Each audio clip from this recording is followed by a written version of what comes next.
Okay, folks, it's 6:30. According to my watch, that clock, this clock, we're good to go. Let's come back to order. First item of business is to read our closed meeting certification. Yes, I move that this council certify by a recorded vote that to the best of each council member's knowledge, only public business matters lawfully exempted from the open meeting requirements of the Virginia Freedom of Information Act and identified in the motion convening the closed session were heard, discussed, or considered in the closed session. Second. Okay, any discussion? Please cast your vote. Okay, that passes 5-0. We will begin the 6:30 p.m. business meeting then with a moment of silence first.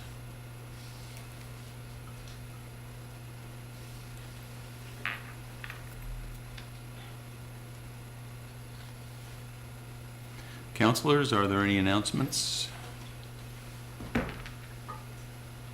Got one? Yes. Go ahead. Yes.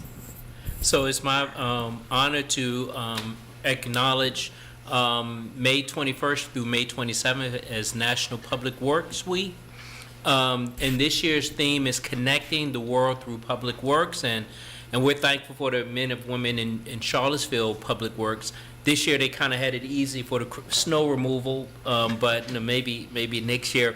But they do so many other awesome things and things that we may not take for granted, like stormwater management and environmental compliance, maintenance facility, fleet maintenance, and emergency response, solid waste, climate action. It's a list of things that our public works do that I really believe that if they weren't here, we would know immediately. They were working on one right today on the way here in front of the old Martha Jefferson Hospital doing some work. And so they just do so much that make our lives go a lot easier. I just want to thank them for their work and acknowledge them for this week. So thank you, Mr. Mayor. Thank you. Mr. Mayor, I have an announcement. In celebration of the 150th anniversary of Charlottesville's Daughters of Zion Cemetery, on Saturday, May 27th, 2023, the preservers of the Daughters of Zion Cemetery cordially invite you to join us at UVA's Albert and Shirley Small Collections Library, 160 McCormick Road, Charlottesville, Virginia, 22901, for a reception at 1 p.m., followed by a 2 p.m. tour of the Visions of Progress, Portraits of Dignity, Style, and Racial Uplift exhibition featuring local African Americans. For those of you that are not familiar with the grounds at UVA, the Small Collections Library is the building that sits next to the currently being reconstructed Alderman Library. And so it's in the middle between Peabody Hall and Alderman Library, which is currently under construction.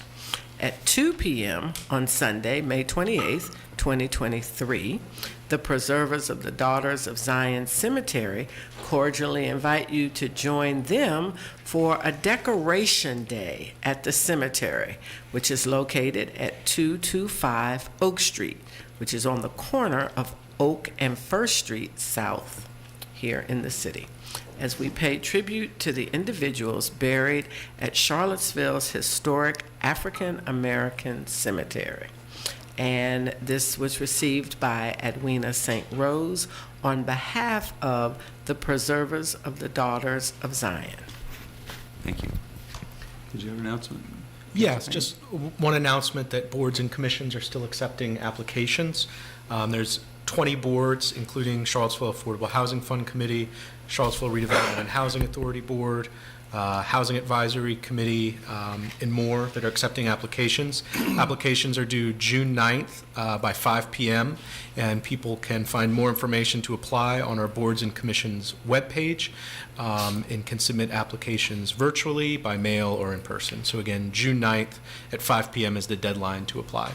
And I, just to add one board and commission, committee, I guess, that needs some members is the Historic Resources Committee. So if you have an interest in the history of Charlottesville and how we present it to the outside world and how we understand it ourselves, please apply. So now proclamations. We actually have 2 proclamations. For the first one, Councilor Pinkston. Thank you, sir.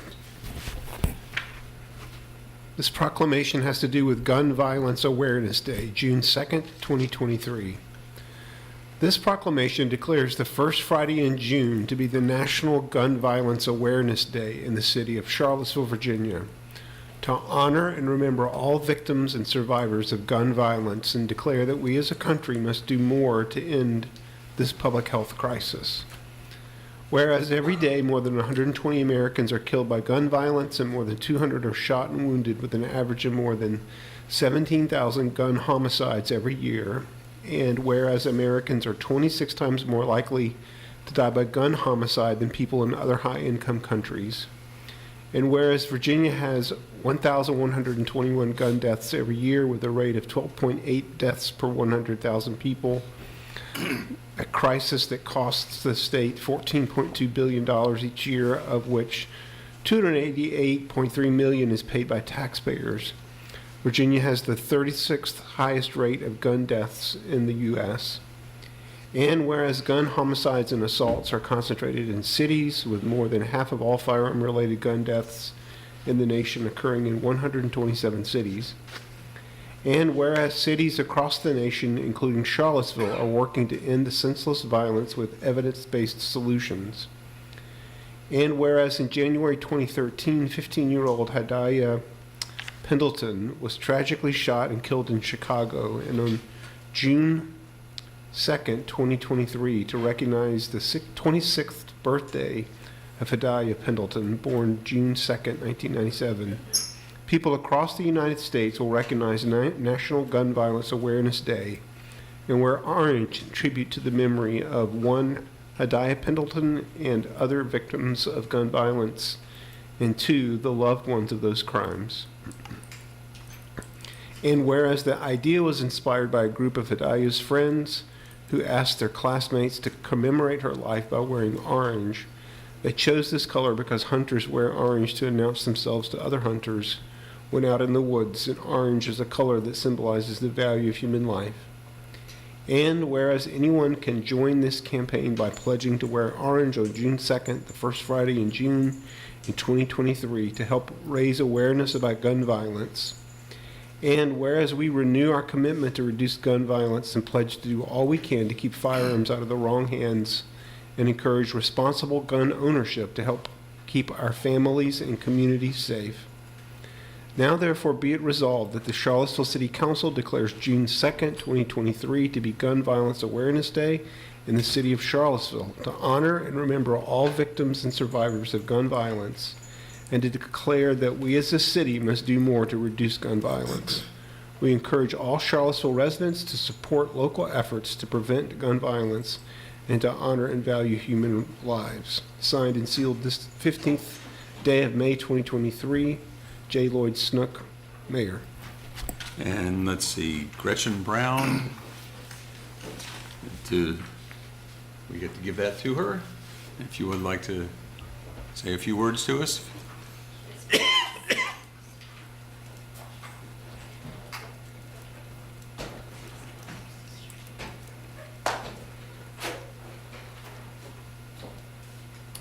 Council members and mayor, my name is Gretchen Brown, and I'm the local group lead for the Charlottesville Albemarle Moms Demand Action for Gun Sense in America. And I just want to accept this proclamation on behalf of our group, but much more importantly on behalf of gun violence survivors everywhere. This proclamation and this Wear Orange Day is often a meaningful beginning to the healing that gun violence survivors must endure. And as you know, Charlottesville has had way too much gun violence this year. So we look forward to working with you guys on continued ways to reduce this preventable epidemic through the funding of community violence interruption groups and other sensible policies. So thank you guys very much. Thank you. Thank you, Ms. Brown. Okay, we also have a proclamation to, excuse me, to proclaim May 2023 to be Jewish American Heritage Month in Charlottesville. Jewish people have been a part of the fabric of this area since before Charlottesville was founded.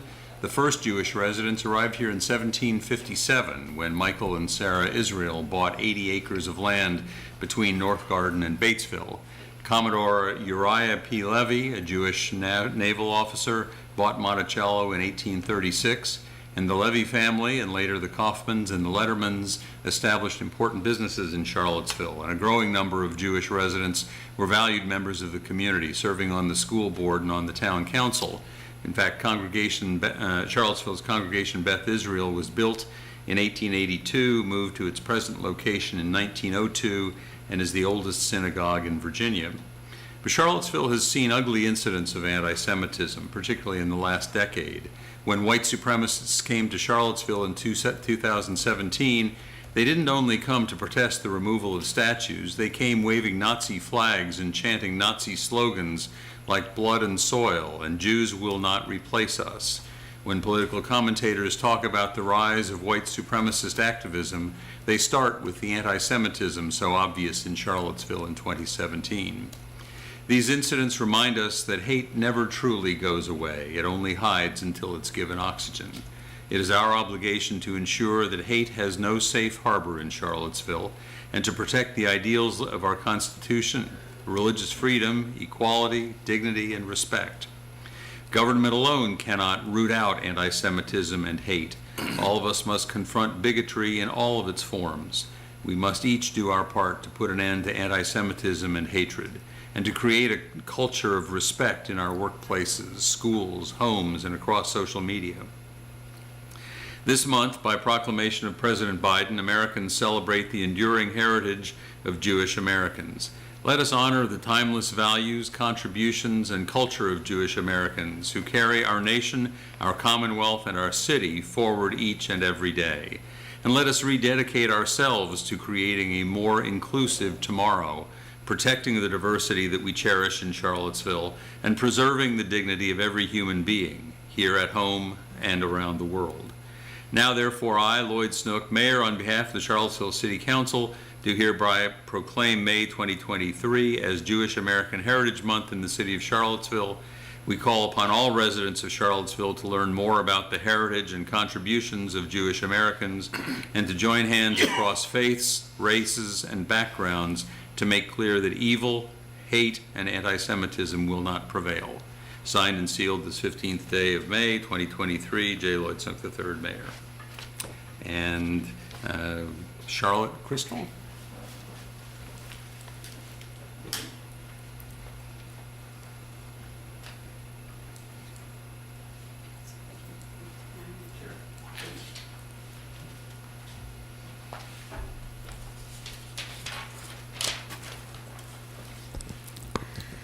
Mayor Snook, members of the council, and fellow Charlottesvillians.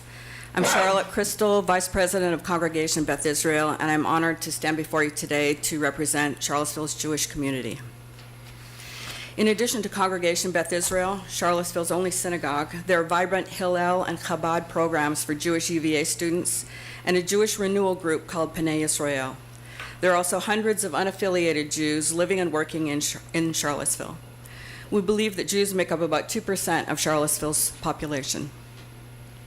Since our arrival in town nearly 200 years ago, Jews have contributed in many ways to Charlottesville's civic, religious, and business life, including as retail shop owners on the downtown mall, as faculty at the University of Virginia, and as medical professionals throughout the greater Charlottesville area. Our Torah commands us to work toward making the world a place of greater justice and compassion. Both as individuals and as a group, we are dedicated to the support of numerous local charitable organizations to improve life for all in the Charlottesville area, to continue the struggle against racism and anti-Semitism, and to create a more inclusive community. We are grateful for the many allies and partners that we have in this ongoing work. I believe the next 200 years will offer new opportunities for the Jewish community to contribute to the rich fabric of life in Charlottesville, as I know we will respond in important and meaningful ways. Thank you. Thank you, Ms. Crystal. And I'd like to add a slight historical note here. One of the things that my Facebook feed reminded me this morning that 6 years ago yesterday was the first of the real Nazi flash mob kinds of demonstrations in Charlottesville, when a group of about 100 tiki torch bearing folks came up to what was then called Lee Park, now Market Street Park, and they were shouting things like blood and soil, and paradoxically, I never quite figured it out at the time, Russia is our friend, but also Jews will not replace us. And it just refreshed my recollection about how urgently we need to be making sure that we remember that we take action when we have a need to take action, but that more importantly we remember. So, thank you. Consent agenda. Ms. Robinson, would you please read the consent agenda? Yes. Consent agenda number 4, minutes, April 25th, joint work session with Planning Commission. Number 5, resolution appropriating Rescue Squad Assistance Fund, grant funding for AEDs in the amount of $14,550, second reading. Number 6, ordinance amending City Code Section 22-4, methods of procurement authorized to increase the bid bond limit from $100,000 to $200,000, second reading. Number 7, resolution appropriating $2 million in FY23 capital improvement program for Stribling Avenue sidewalk and Buford School reconfiguration projects, second reading. 7A, resolution appropriating $500,000 for the Stribling Avenue sidewalk project. 7B, resolution appropriating $1,500,000 for the Buford School reconfiguration project. Number 8, resolution appropriating additional funding received from the Virginia Department of Social Services for adoption assistance, $450,000, one of two readings. Number 9, resolution appropriating funds for Virginia Department of State Police Help Eliminate Auto Theft Program, $4,000, one of two readings. Number 10, resolution appropriating additional funding received from the Virginia Department of Social Services for the VIEW program, $46,000, one of two readings. Number 11, resolution appropriating additional funding received from the Virginia Department of Social Services for various programs, $56,634, one of two readings. Number 12, resolution appropriating funding from the COVID Homelessness Emergency Response Program to the city's Department of Human Services for expenditure, $14,419.60, one of two readings. 13, ordinance amending and reordering Section 30-254 exemptions, Section 14-19, Class 4 repair, personal business, and other services, and all other businesses and occupations not specifically listed, excepted, exempted in this chapter, and Section 34-1200 definitions to update language, one of two readings. Number 14, resolution authorizing the acceptance of conveyance of temporary construction easement and approving contract with Redland Club, one reading. Thank you. So we will now take public comment regarding the items on the consent agenda just read by the clerk, and that just only on those 11 items, no other issues. Each speaker will have up to 3 minutes. In the Zoom webinar, you may select the raise hand option to be placed in the speaker queue. If you've joined by phone and wish to speak on the consent agenda, you may press *9.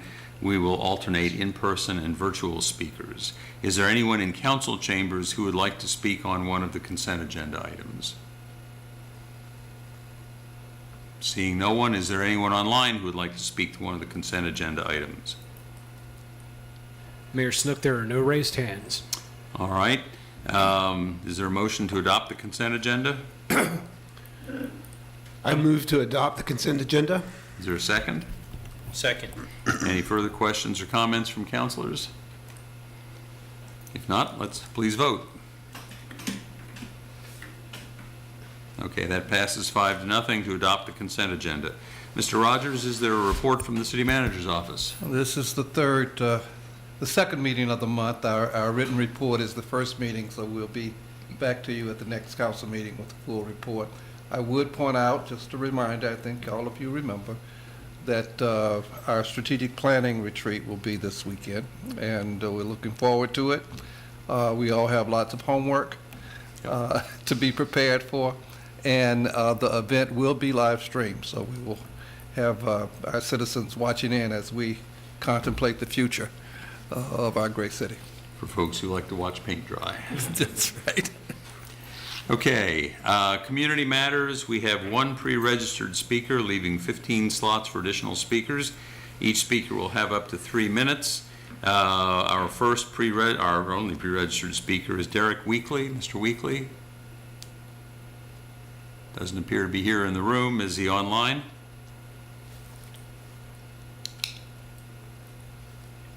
Mayor Snook, I do not see him in the Zoom. Okay, if he comes back, let us know. Is there anybody else in person here who would like to speak on any matter? Yes, sir. Come forward, give us your name. You have 3 minutes.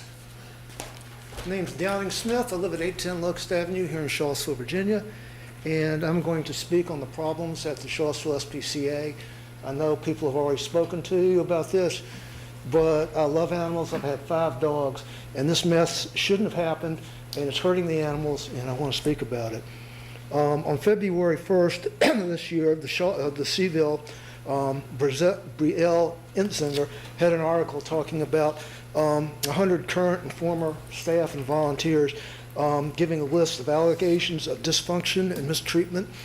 The board, in response, said they stood behind the CEO, Angie Guntz, who makes $182,000 a year, and Ms. Corby, who is the chairman of the board for the SPCA, says, Angie Gunter is the best person. Then they hired a public relations firm, which promptly, called Blue Ridge Group, which promptly blamed the staff and the volunteers for all the problems. On March 29th, again in Seville, Ms. Intzinger had another article, and it talked about several volunteers with decades of service had been fired. And they had hired a lawyer called Buckley Warden, basically to threaten the volunteers from exercising their First Amendment rights so they wouldn't complain about what was going on at the SPCA. They also decided to hire McGuire Woods and Battle, which I'm sure you know is a very highly regarded law firm. On April 15th, Gunter, who Ms. Corby has said is the best person to run the SPCA, was placed on leave. They hired a human resources consultant, which I later found out was in McGuire Woods' report, and I found that the report had been completed. Also, I found the Virginia Department of Agriculture that found repeated violations. I also found out the city and county together spent about $1 million at the SPCA, taxpayer dollars. So basically, the board didn't know what was going on. Now they're trying to cover their rear ends. The SPCA has lost all support from the public, which is basically hurting the animals more than anything else. I think the entire board has to go, and I think any new board has to have a representative from the city and a representative from the county so we can see what's happening with the $1 million that's going in. The McGuire Woods report needs to go to the city attorney and to the Commonwealth's attorney to see if there's any grounds for charges of misfeasance or malfeasance. And on a completely different subject, I'd like to say that I voted for most of you, and I never ever agree with any of you all the time. However, I respect all of you all the time for your commitment to the city, the amount of time that y'all spend serving the city, and I'd like to thank you for your service. Thank you, Mr. Smith. Is there anyone online who would like to speak to us?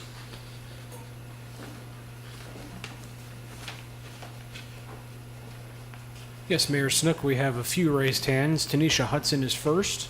Ms. Hudson, you have 3 minutes. Can you all hear me okay? Yes, we can. Okay, so Tanisha Hudson here. I have a few things to talk about. The first thing that I want to talk about is that each one of you sitting on the dais right now, you voted for Kochis to be the police chief. There has been 2 unlawful detainments that have happened in the city of Charlottesville. The first one was Rita Massey. The second one was Marcus Wilson. Both people were arrested for crimes they did not commit. Nothing has been done about it. One just happened yesterday. And then they realized after holding this man and detaining him for over 2.5 hours that it did not come back as him. So I've said this before, I'm gonna say it again. You all have merely put an open season on Black people to be profiled. And you know that. You know that. Each one of you know that. You know that. And each one of you that did not agree with the work that Brackney was doing, this is why you support police criminalizing black folks. We make up a small percentage of the population in Charlottesville. How is it and why is it that we make up over 80% of encounters with police? Make it make sense. The math ain't mathing. Lloyd, you're an attorney. Do it make sense to you? I know it makes sense to your pockets because you get paid for being a lawyer. So you get paid for representing people. But there's no way that a small population meets the police more than all the white people in Charlottesville. Doesn't make sense. Look into that. I highly suggest you all to look into this. Next thing I want to talk about, I heard from a little birdie that a friend of a friend is trying to come back and get a job at the city of Charlottesville. Now, you all know that you should do the right thing and give the fire chief position to Mr. Thomas, who's already in the position. He's already doing the work. He's maintaining the department. There's been some amazing things. You praised Chief Smith before he walked out on the amazing work that he did. Let's continue that amazing work. And we know that that amazing work is only going to continue. This is for you, Mr. Rogers, because you have to make this decision. This is not for council.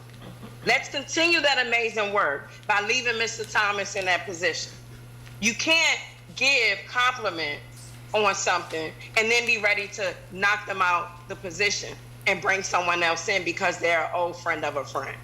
You all really have got to do better. Doesn't make sense how many Black people sit on council. When Black people are the only people suffering in this city, we have a major problem. And we've always had a major problem with the police department, and Kochis is making it even worse. And you all know that. You get the complaints. You hear people. You see it. Do something about it. Thank you, Ms. Hudson. Anybody in the room here who would like to speak next? Okay, nobody? Oh, yes? Okay. You have 3 minutes. Identify yourself. Away you go. Hi, my name's Adam Stevenson. I'm a graduate student at UVA, and I, for economic and environmental considerations, I depend entirely upon my bike to run errands, to do everyday things. And although there are some bike lanes, as you obviously know, in the city, there's just not nearly enough, not nearly as well maintained as I or many other bicyclists in the city have realized. And so I just want to add my voice to the other people who surely have also communicated this with you all, that I would love to see just more investment in bike routes, and making it easier to access things like grocery stores, especially from major population centers. Thank you for your service, and that's it. Thanks. Thank you, Mr. Stevenson. Who's next online? Next up, we have Robin Hoffman. Ms. Hoffman, you have 3 minutes. Hi, everybody. I just want to give you good news that Charlottesville Public Access TV is possibly going to help one of my interviewees, a Muslim cook baker, to become an actual TV cook. And so anyway, we're bringing, because of the Chamber of Commerce program, she'll be testing out a kitchen, and then hopefully we'll have some people from CPA TV, some of the producers, help with the video portion of it for the pilot. And anyway, that's happening next Monday. And then also I wanted to add Sears and Roebuck. They were Jewish owners in turn of the century, and they started, as you all might remember or not, a catalog, kind of like Amazon, for people to homeowners. But what they found was when they came to the South, especially, or in different parts of the country, if black owner people built homes, the Ku Klux Klan would come and knock them down, burn them down, violently. And then Sears and Roebuck would use their funds and they would build them back up. And then the Ku Klux Klan would come back and knock them down, burn them down again. And then Sears and Roebuck would build them up again until they got exhausted from doing their evil things. But I wanted to mention that because I feel like we're doing that in Charlottesville, not with the Ku Klux Klan, but with homeowners, in that we're not really helping them. We're trying to help them, but I actually met a few homeowners who are trying to get additions put on, fix up their house and all that sort of stuff.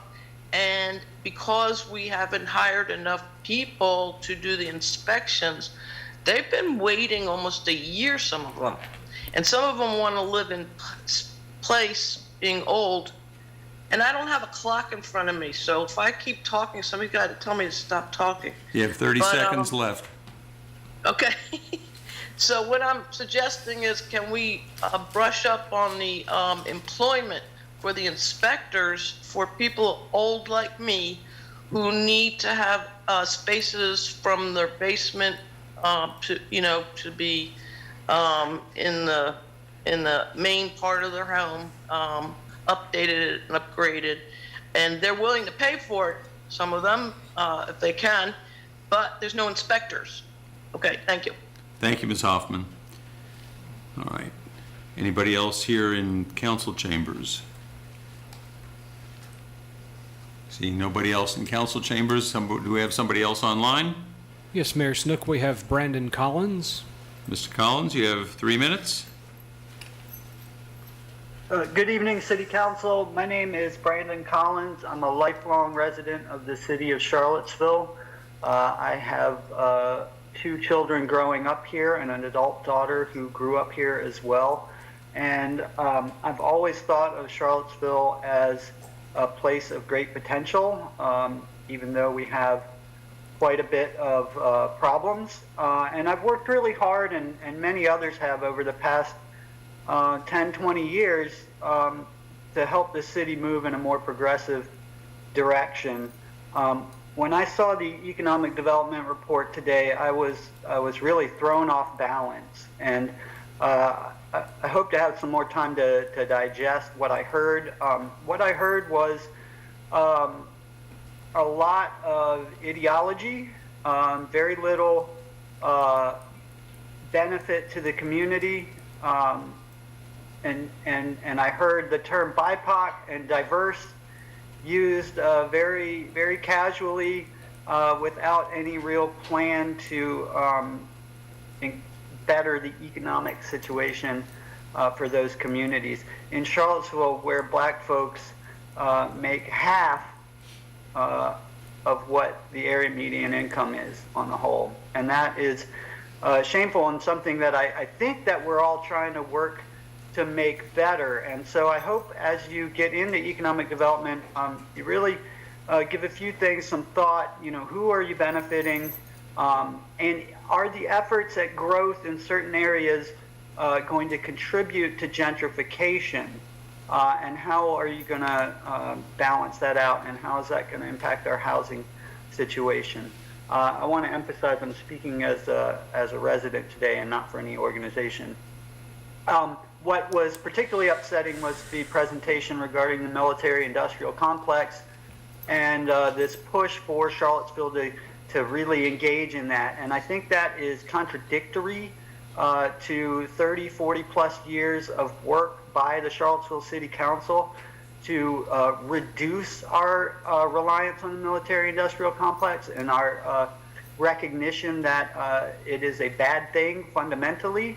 I think you need to go back and look at the many anti-war resolutions, anti-nuclear resolutions, and see that every single one of those talks about moving the money out of military-industrial to social programming and efforts towards social uplift. This is a huge mistake and really silly if you think about the city is divested from the military-industrial complex in its investment portfolio, and particularly crass to hear a resolution on gun violence at today's meeting after just accepting that we need to grow the military and get rich off of it. I think the military-industrial complex is counter to everything humane in this world, and I would hope that you all will recognize that and seek to reduce our involvement in that rather than increase our involvement in it. Thank you. Thank you, Mr. Collins. Okay, anybody else present? No? Okay, next online. Our next speaker will be Marilyn Poling. You are on with council. Can you hear me? Yes. Is the entrance corridor review for 2005 JPA an okay topic? Yes, it is, but you've got a real feedback issue, and you're having a hard time understanding what you're going to be saying. So. Is it better now? No. Oh, sorry. I don't know whether you can hear it, but when you say something, it goes echo, echo, echo, echo, echo. So. I can hear it. I can't stop. Have we ever figured out why that happens? Can we give her some advice? So, Ms. Pauling, are you logged into the meeting on 2 devices? No. Mr. Dillahunt, do you have any suggestions? I can only suggest if the audio is turned up on her end, either through a speaker or on the computer, to mute it temporarily while speaking so that you are not able to hear council, but we would then be able to hear you. Do you want to try that? Do you have, the other piece of it is, do you have an ability to know when you've hit your 3 minutes? Yes. All right, why don't you turn off the sound and then go for it?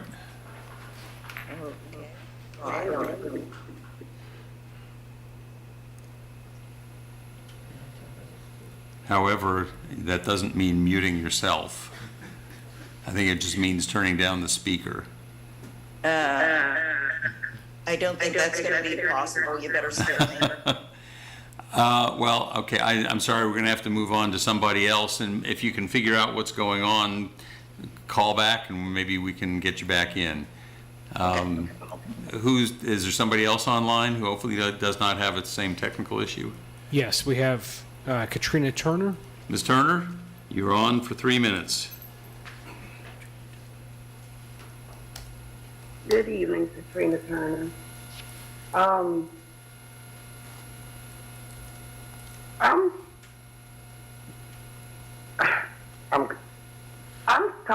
going to talk about the chief of police right now. In May, early in March, we had a meeting, and he was supposed to have did something for me. And he still hasn't done it. It's like I'm being pushed to the side. And I'm just so sick and tired of every time someone from the police department tells me they're going to do something, they end up not doing it. And I can't understand why he's not doing his job. Not just that. Last year in November, someone hit my car while I was at work and totaled my car. there's a video of the person hitting my car. The very same day, the officer went to this person's house. And every time I call about, have you found this person? This person is a felony hit and run. This officer keeps telling me they won't answer the door and we can't find the truck. They haven't left message. They haven't did anything to let this person know that they're being looked for a felony hit and run. I've asked this officer, how do I get the video that you have shown? He tells me he doesn't know how. He doesn't know who I need to go to show this video of the person who hit my car. Now, this person doesn't know if somebody was in that car when they hit and ran. They know nothing. And I don't understand why the officer has the name of the person who owns this vehicle but will not do anything. I need to know if you all can tell me what I need to do to find the person who hit my car and to bring this person to justice. How do I go by putting this video on TV to find the person who did this? Because like I said, they don't know if they hurt somebody that day or not. And I'm tired of having to come to the police for things and nothing is being done. So I'm just asking you, is there anything you all can help me with tonight? Thank you. Thank you, Ms. Turner. I think the answer tonight is probably not, but hopefully somebody on the staff can figure out what kind of a response can be made. Is there anybody else here who would like to speak? Okay. Next online? We have William Schaff. Mr. Schaff, you have 3 minutes.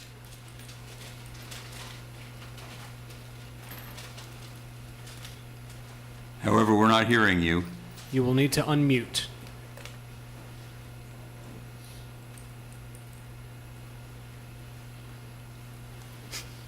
Can't hear you.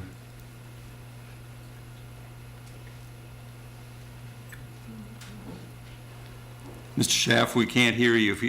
Can you do something different so we can hear you? And it's showing that you're still muted. You will need to physically unmute.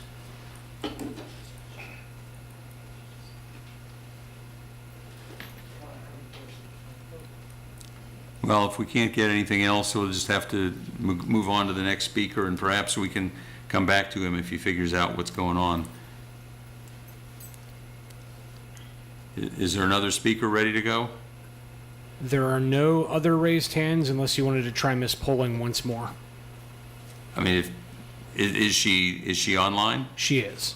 If she'd like to try it, I'm happy to give it a try, as long as we think we can solve the technical issue. Okay, Ms. Polling. You are on with council.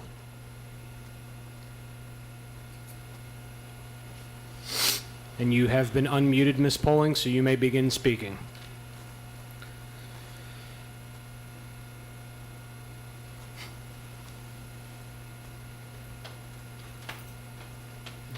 Well, I don't think that's going to work.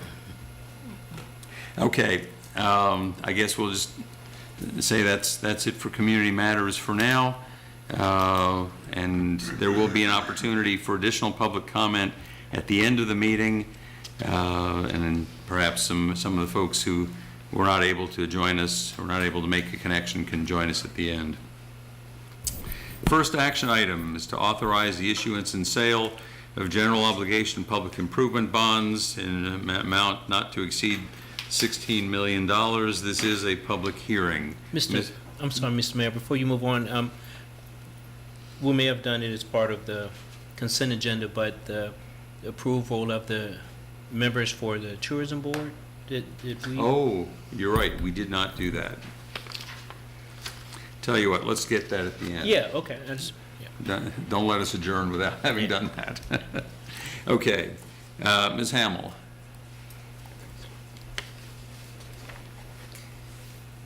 Good evening, Council. I'm here tonight to present to you a resolution to authorize the issuance of $16 million, up to $16 million of new debt. As you know, part of our 5-year CIP plan is funded through the sale of bonds. We are selling approximately on an annual basis at this point. The projects that we are issuing these bonds for have been approved in prior CIPs and are part of that plan. The bonds will be repaid over 20 years with annual principal payments. Our financial advisors work closely with us, monitoring the market. We think we're well suited for a good sale this year, although interest rates have continued to rise. Based on over what we have seen in the prior years, we still expect a good sale.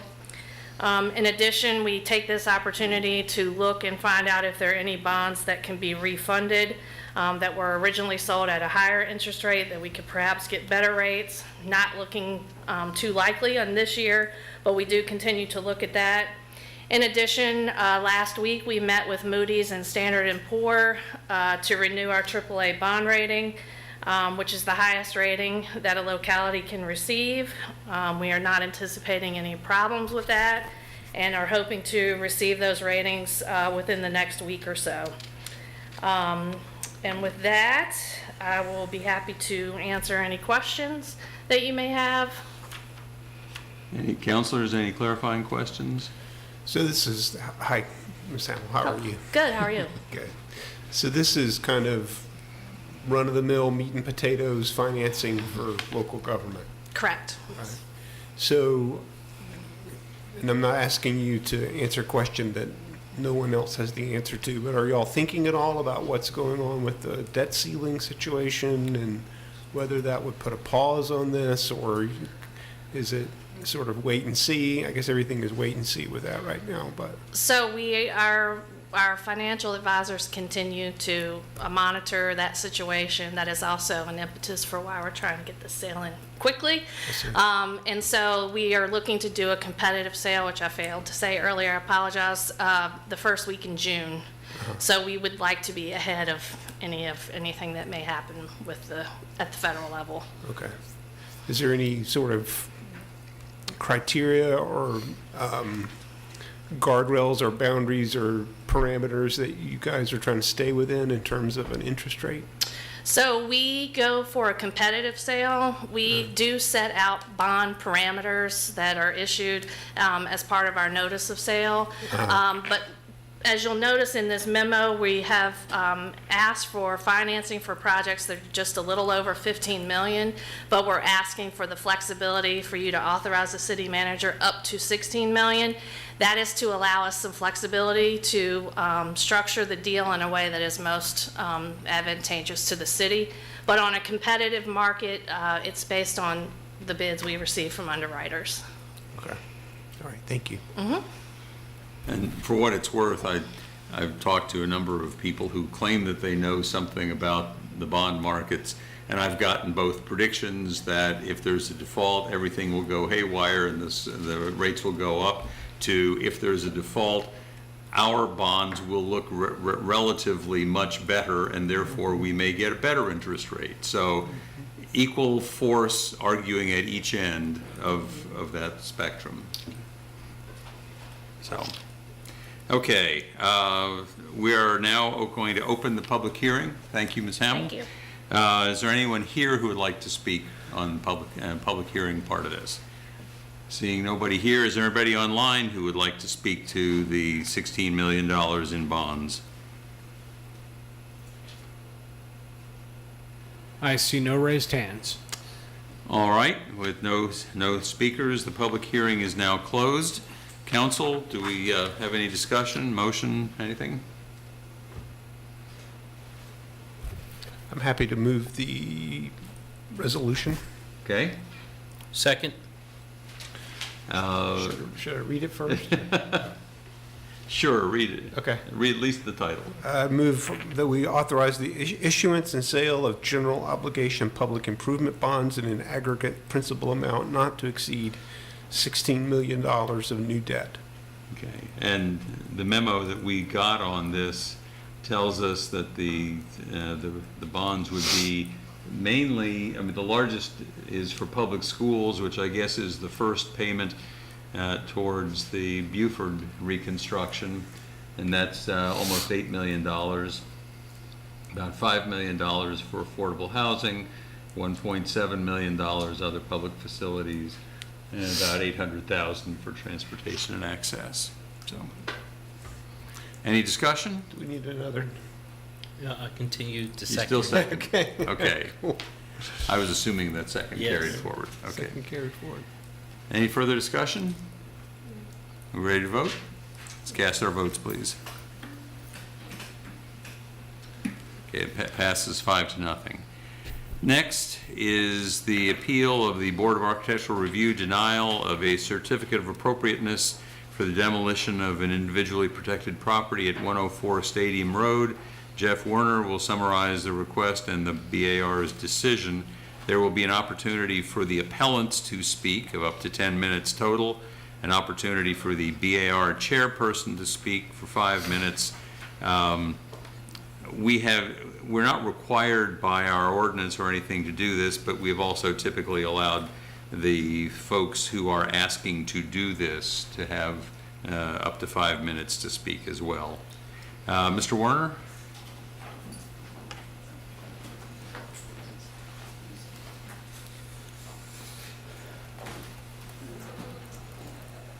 Two appeals for you tonight, and they're both near each other, so I'm trying hard to keep them separated in my head.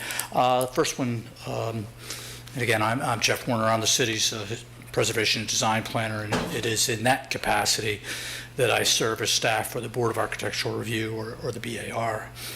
Here tonight regarding the appeal of the BAR's February 22, 2023 denial of a COA, a certificate of appropriateness, for the demolition of an individually protected property at 104 Stadium Road. Back in January, as required by City Code, the applicant requested a COA for the demolition of the McLeod House at 104 Stadium Road. And this is a stone house constructed in 1927 for Malcolm McLeod, who was an English literature professor at UVA.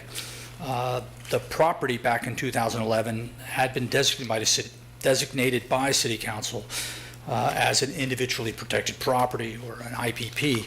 And per City Code, the IPP designation is intended for landmarks, buildings, and structures outside the city's major design control districts, which are deemed by City Council to be of special historic, cultural, or architectural value.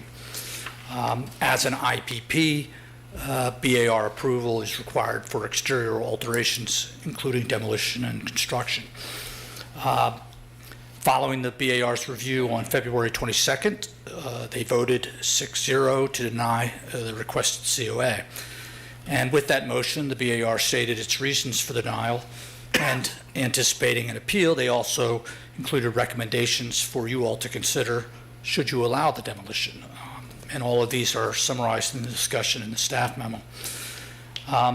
As permitted by City Code, the applicant has appealed to City Council that demolition, and your role in this appeal is to make a final decision on that COA. That is to either approve the demolition or deny the demolition. And in reviewing an appeal, Council shall consult with the BAR, and I'm serving in that role tonight. Hopefully our chair will join us later. Consider the written appeal, the standards for review set forth within the code, and any other information and factors that you all want to consider. In considering this request, you all should apply, as the BAR did, the criteria for demolitions and the related provisions from the ADC District Design Guidelines. And in that deliberation, Council should also refer to the February 22 BAR staff report, and specifically in that were staff's review of the demolition criteria and the recommendations to the BAR. And in its appeal, the applicant suggests this property falls short in the criteria to be considered when designating an individually protected property, and that is essentially that the property should not have been an IPP. Therefore, the BAR should permit its demolition. And I'm paraphrasing, but that's essentially the argument. However, the property's qualifications as an IPP and making a recommendation to council regarding removal of that designation was not the subject that was presented to the BAR. In its February 22nd discussions, the BAR clearly expressed the challenge of this application. That is that only City Council can remove the IPP designation. B, by approving demolition, that would eliminate the resource that established the IPP in the first place, which the BAR thought was essentially a de facto elimination of the IPP. And C, the BAR felt that in approving the demolition would be, if they approved it, would be assuming legislative authority that is reserved only for you all on City Council. Additionally, and also as a matter of clarity regarding all city-designated historic properties and districts, 104 Stadium Road was designated because of its local significance, and it's only because of that local designation by council that a property is subject to review by the Board of Architectural Review. So to be clear, 104 Stadium Road is not on the Virginia Landmarks Register, nor is it on the National Register of Historic Places. In fact, the applicant's consultant does not believe the property is even eligible for those designations, and they may be correct. However, only the Virginia Department of Historic Resources and the National Park Service can make either of those decisions, and they have not been asked. Second, and maybe most importantly, when council considers designating a district or a property as historic, eligibility for or being listed on the state or national registers is not a prerequisite. In fact, of the 77 individually protected properties in the city, 31, including 104 Stadium Road, are not listed on the Virginia Landmarks Register or the National Register of Historic Places. I know, I live in one. So in denying the COA, the BAR comments included the following. The house is almost 100 years old, and while not being the only stone house in Charlottesville, it is a fairly rare example of this house type in the city from a time associated with the growth of the university. The house creates character of space where it exists. It is a unique remnant of a historic landscape. There's no reason for demolition as related to the condition of the property. They stated it is in the public interest to protect the property, as evident, they said, by council's 2011 designation of the property as an IPP. The BAR has never approved demolition of an IPP, and the property's historic landscape contributes to the context of JPA and could influence the buffer between JPA and development. And finally, alternatives to demolition, such as rehabilitation and reuse, are possible. So quickly, and only a few minutes, you all should review the application material and standards set forth within the code for the review of demolitions.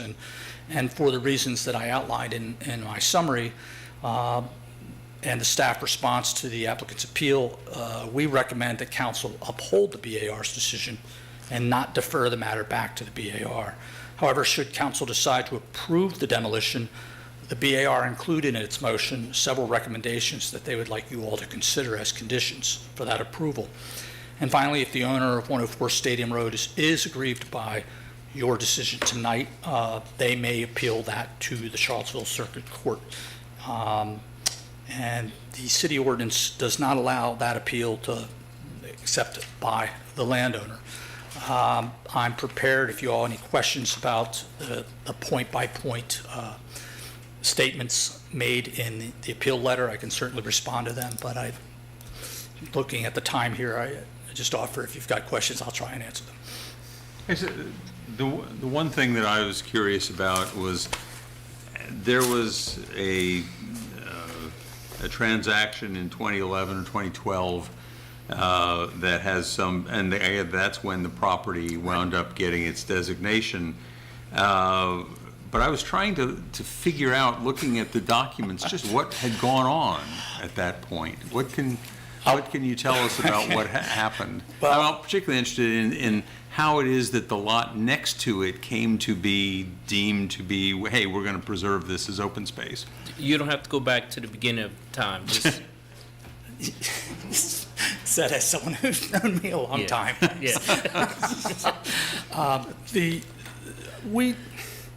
Honestly, I I don't know how to completely answer that question.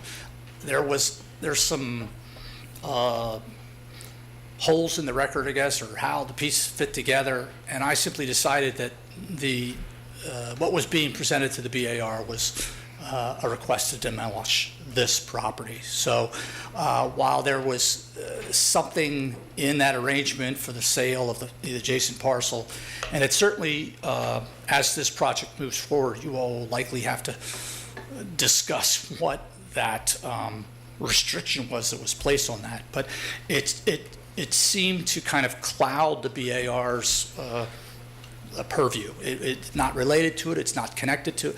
It's related, but the IPP is singularly the designation of this parcel. So I kept my review and my recommendations to the BAR in that lane, so to speak. Okay. So good questions, and yes, and Valerie is here and probably could tell you more about it than I can. What is the issue, Mr. Mayor? Well, there was, when, at the same time that this property got its IPP designation, there's a resolution which we were given a copy of, or maybe I just saw it in one of the documents, that basically said, and the neighboring property, which is now vacant, must remain vacant. It must remain undeveloped. And I think my guesstimate was, and I think in our conversation today, I think you said, oh, that sounds like it might be reasonable, was that they were trying to add that property, which they bought from the city, basically to improve their standing with some ratios that they needed to have in place to be able to do something else. But that and I'll say this, as I looked at the situation, I don't remember what it was like 10 plus years ago. I assume it was probably very much like what it is right now. And I personally have a very hard time understanding why it would have been, had there been a contested issue about the IPP status, I wonder whether it could have qualified. But anyway, that's a different issue which we don't have to deal with today. Could I ask a question? Yeah. Yeah, so, thank you. It's good to see you. Could one argue that sort of ipso facto, it would not, that the BAR should never approve a certificate if it means to demolish an IPP connected property? In other words, isn't that, if we were to approve this certificate and allow this demolition to go forward, would it be the case that the first thing we needed to do would be to revoke the IPP status of this piece of property? I mean, if I were on the BAR and my job was, to do the things that the folks on the BAR are tasked with doing, I can see why you had a vote of 6 or 7 to 0 that, almost from the fact itself that this is an IPP house or property, of course you're not going to, approve the demolition. So is the question tonight more one of, do we agree that that should be revoked from this? Yes, this property? And what is I guess it sounds like, City Council has the authority to kind of do both. We could. Correct. Okay, we're taking that away now, and we're allowing the demolition to occur, or not, but. I think a couple things. One, my concern is that that if you do say yes, that the rationale for saying yes is clear. And if it's that, this isn't on the state or national register, well, then that really sort of says, well, then the other IPPs that also are not registered, why should they be? So it's to be clear let's distinguish this property from the other IPPs. And that concerned me a little bit. You all, yes, you're the elected body. You can make that decision. You have the ability to make that decision to allow this demolition. And that's where I said, I think the BAR recognized that, and that's why they added those conditions. I wish Matt Alfley were here because this project's part of a larger development proposal, as the applicant laid out in their letter. And there's a series of steps. In fact, I think it even lies within an entrance corridor, so this one's going to be fun wherever we go with it. And we're in the middle of a zoning rewrite. So the idea was, well, if you want, they could have moved forward with a request to eliminate the IPP, and BAR would have made a recommendation. My guess is something similar to this, but then you all would have had so you would be deciding on removing that or keeping it. That was one route to take. And this is another route to take, to say, well, we can go ask the BAR. The BAR, I think, worked within its lane, and then you all get to decide if there are extenuating circumstances. If you don't look at it as, in reading the code, not look at it as, oh, we don't agree with the BAR, but to say, given these additional circumstances, and as we consider them, this is why you've made that decision. So it's not you're not wagging your finger at the BAR and saying you should have. You are taking into consideration things that the BAR could not. Does that help? It does. I just wonder, though, if the question of removing something officially from the official IPP list. Well, that's another process. Should have had, okay. Yeah, so in fact, there's actually a very, very old structure down just below Burnley Moran that dates to the 1700s that the BAR, I don't know all the details, but the BAR denied the demolition, but it was ultimately, there are other means to get to a demolition, and by code, the structure was raised, but that IPP still is on that property. And I get a lot of inquiries, people saying, what is it? What can I do with it? Somebody should have probably requested it be removed, but they never did. So, interesting. So yes, if this were knocked down and you all allowed it, they would still have to go through the process of removing its designation from the zoning ordinance. Okay. Fun stuff, right? Any other questions for Mr. Werner? We'll have other opportunities to discuss, but next step up would be to hear from the appellants.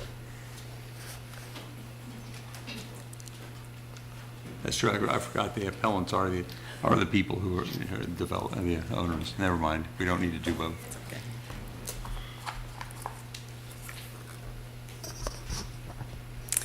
Good evening, Mr. Chairman, members of council. I'm Valerie Long with the firm of Williams Mullen. We're representing the applicants tonight, Subtext Living. We have a large group of our team here, as you can see, and I'm very cognizant of my time, so I'm going to not introduce everyone, but we do have everyone here, including our historic resources consultant, Mr. McConnell. I want to quickly summarize an answer to your question, Mr. Mayor, but I'm cognizant of my time, so I want to be quick. The short story is, and I would ask that you ask me more questions perhaps after my time is up. In 2011, the adjacent parcel at 409 Stadium, the city put out an RFP for requests to purchase the property for it to be developed for housing. As part of that process, there were two applications that were considered. One would have proposed a small apartment building on the corner. The competing application was from the owner of the current parcel at issue, the Stonehouse parcel next door. Their request was, sell it to us, please, and if you will, we will commit to leaving that corner parcel vacant, and we also will voluntarily agree to have you designate 104, the Stonehouse, as an IPP. We have researched the records at length. We have copies of all the minutes. We've watched the videos of the meetings. I can summarize them for you. There was zero discussion in those meetings in 2011. There were 3 city council meetings about any historic resources or merit of this house. It was all about keeping 409 Stadium, the adjacent parcel on the corner, vacant and limiting more housing. There was opposition from residents of an adjacent neighborhood who very much did not want housing on the corner at 409. There was no discussion, there's no evidence in the record that there were any historic features of the stone house that warranted protection. It was kind of an afterthought. So the city council said, okay, great, we'll take your deal. We vote to sell it to that neighbor, and then the staff appropriately for the BAR took that to BAR and said, BAR, here's this request. Council's decided that council has voted and say they want this house to be an IPP, so let's go through the motions and get that done. And BAR did. So that's the short story. Again, I want to be very cognizant of my time. We are here obviously to ask for your permission. There is a process in the ordinance, somewhat responsive to your question, Mr. Pinkston. The BAR frankly seemed to think that it was not their role to approve a demolition of an IPP. In fact, the city code and your demo guidelines are very clear that they apply to IPP properties also. So, in our opinion, clearly it contemplated that there could be a scenario where an IPP parcel or property would warrant demolition. It was not that there is no rule, and your ordinance does not say, oh, only council can make that change. You're correct, they could. Instead, you could eliminate the IPP status. There's no process for an applicant to do that other than coming and asking you, will you please initiate a resolution? You need a zoning text amendment, you need a zoning map amendment as well.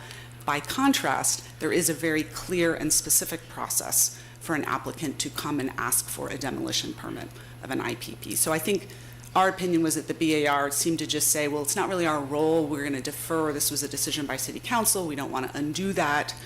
We're going to leave it up to the council to make this decision instead. However, we feel very strongly that your own criteria for demolition of IPPs is consistent. There's nothing in your criteria, no findings. Again, just like in 11, there's no criteria that says there's any historic feature or benefit from preserving this house. By contrast, if you would permit it to be demolished and removed, our clients have an exceptional proposal for this project. It would be a gateway project in a supremely appropriate location for high-density residential housing, obviously consistent with your comprehensive plan, your housing plan, and even your draft zoning ordinance. So I'm going to pause there and turn things over to Mark McConnell with Summit Studios, who's our historic consultant, to talk about the criterion again and explain more about the lack of historic benefit of preserving this house. Thank you. Yes, thank you. David, do you have the... Mr. Delahunt has copies of our slides, forgive me. Uh-huh. Wherever he is. Looks like we're getting them now. Sorry, I should have had those up and it might have been more helpful to you. That's okay. If, Mr. Delahunt, if you would proceed a few slides, there's a map. I'm going to come back to this page. You'll keep going. One more. What, another one? Well, yeah, it's probably, never mind. Why don't you go back and we'll come to that at the end when and if any members of council have questions for us about the 2011 history. We have some supporting slides at the back that show the map of the two parcels in question that might make that more clear. Thank you. Mr. McConnell? Thank you. Our firm evaluates properties nationally for their historic significance right now, really from Seattle to Manhattan. And some of them are for inclusion on the national and state registers. Some of it is for tax credits or local creation of local historic districts and things like that. So basically the National Park Service sets the criteria for us to evaluate historic buildings, no matter what you're doing with them. And they basically fall into 4 categories. Significance, is it a significant building in the community? Its architecture, its association with historic people, and its archaeology, or the potential it has to reveal things in the future, and that really doesn't apply in this particular case. So we were asked to evaluate this house for its basically architectural and historic significance. It's a Tudor Revival style stone house. It's a nice house built in 1927. The house is really not architecturally significant. Right next door, really across the street, there is a National Register Historic District with 9 Tudor Revival houses and 8 stone houses in it. So this house is not unique in the fact that it's a stone house. I'm sure stone houses come to your mind very quickly when you think about Charlottesville. So it's not singular.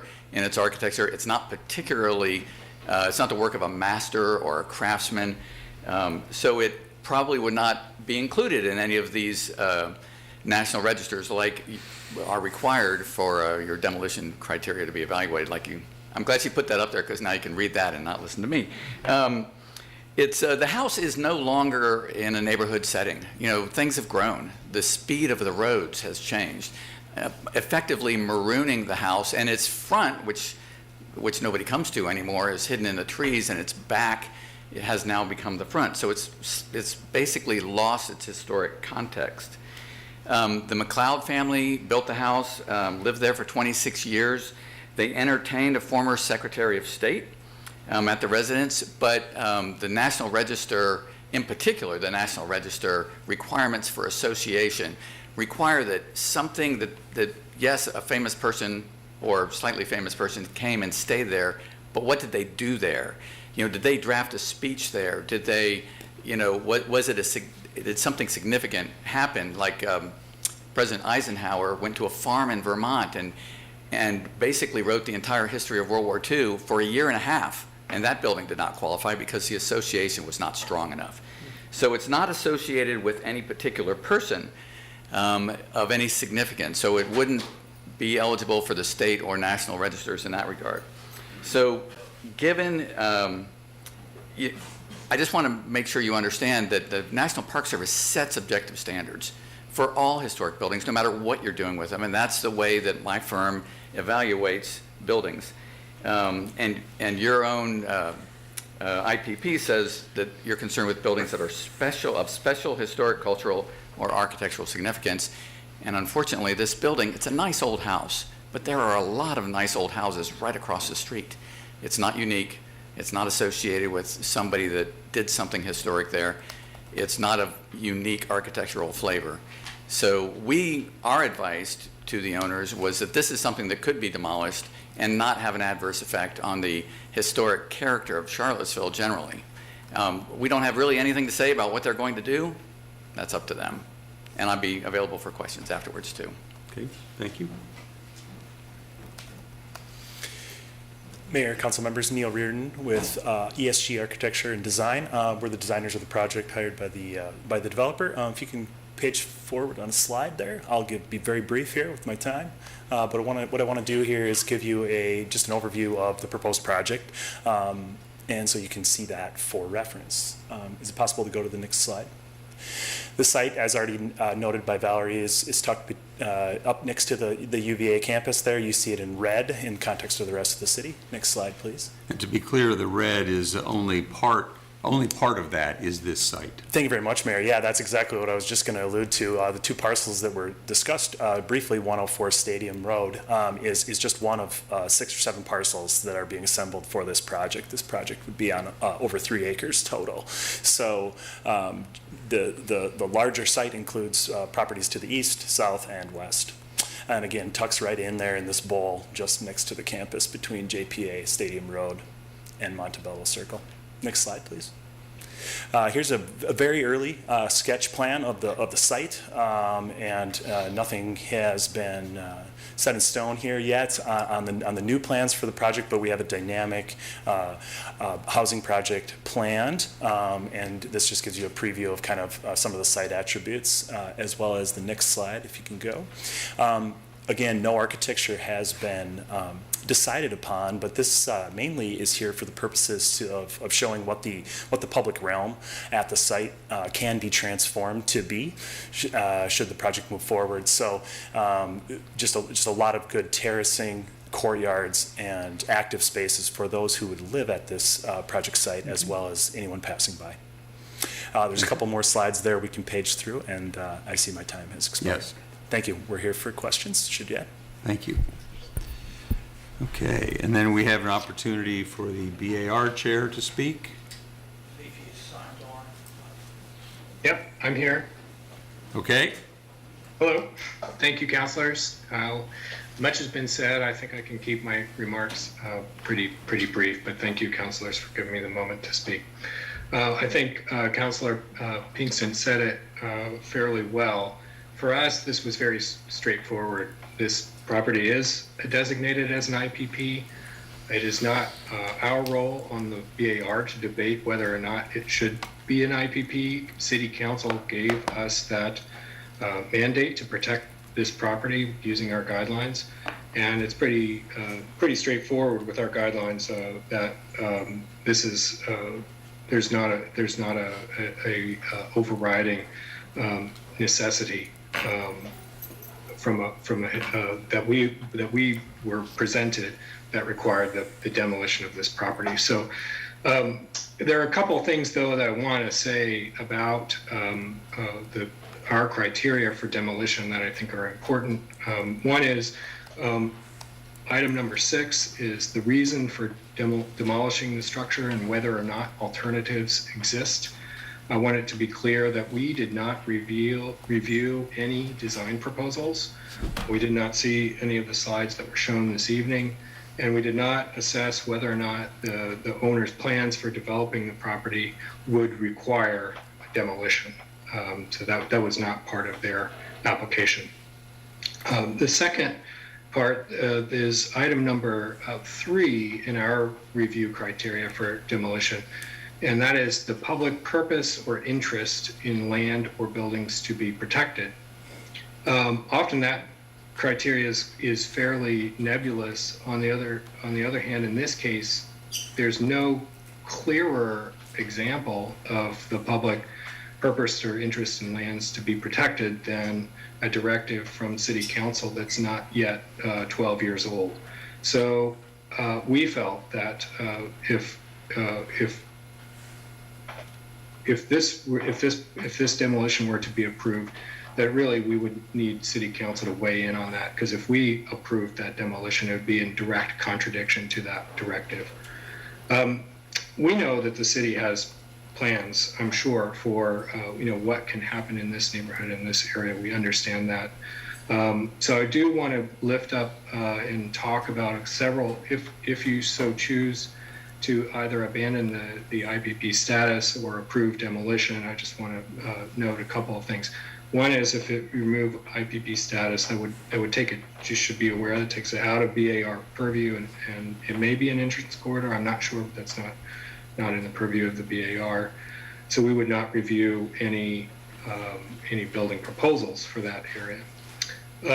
We would encourage City Council and the architects to entertain opportunities to maintain historic structure. We know that there are multiple examples in the city, successful examples, where density has been added in conjunction with historic preservation, done so in a way that brings both humane scale, age, and value to project into our city's streets and public space. So it can be done.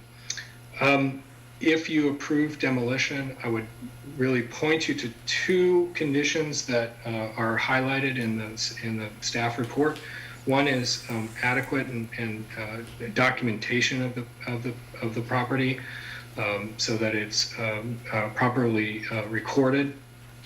And lastly, we really would encourage that any demolition approval be made contingent on an approved design to replace it. The last thing we really want to have happen is have a property be demolished, something happen with the project. We know that happens all the time, and the last thing we'd like this to turn into is a parking lot for the next 15, 20 years if something went south on the project. So if that demo could be contingent on an approved design. We happy to entertain any questions you have related to the project that I can answer from our point of view. But thank you. Any questions for BAR? No, thank you for all of that. I think it's helpful. That's good for now. I have no other questions. Could we ask a question to the appellant? Sure. Okay. Hi. Has, to the point that was just raised, has there been any notion of trying to include this building within a larger, I don't know, have it like be the entrance to a conference center or something, or some sort of way of incorporating it in a larger project, or not? Thank you, Mr. Pinkston. There has. The short sort of answer or succinct is that it would, one, significantly detract from the number of units that could be provided. It would also be very, very challenging to provide the quality of a project that is envisioned and desired in terms of the public realm and the open space, the gathering space, improvements to the pedestrian and bicycle infrastructure along the frontage there. To incorporate a style of a project around that would match that and be compatible with the stone house, it would make it impossible, our team has determined, to create the type of gateway project, one that they would like to bring to this area, but also that they think this property deserves and warrants at this particular location. There's a lot of challenges. They've even looked at, can they move it?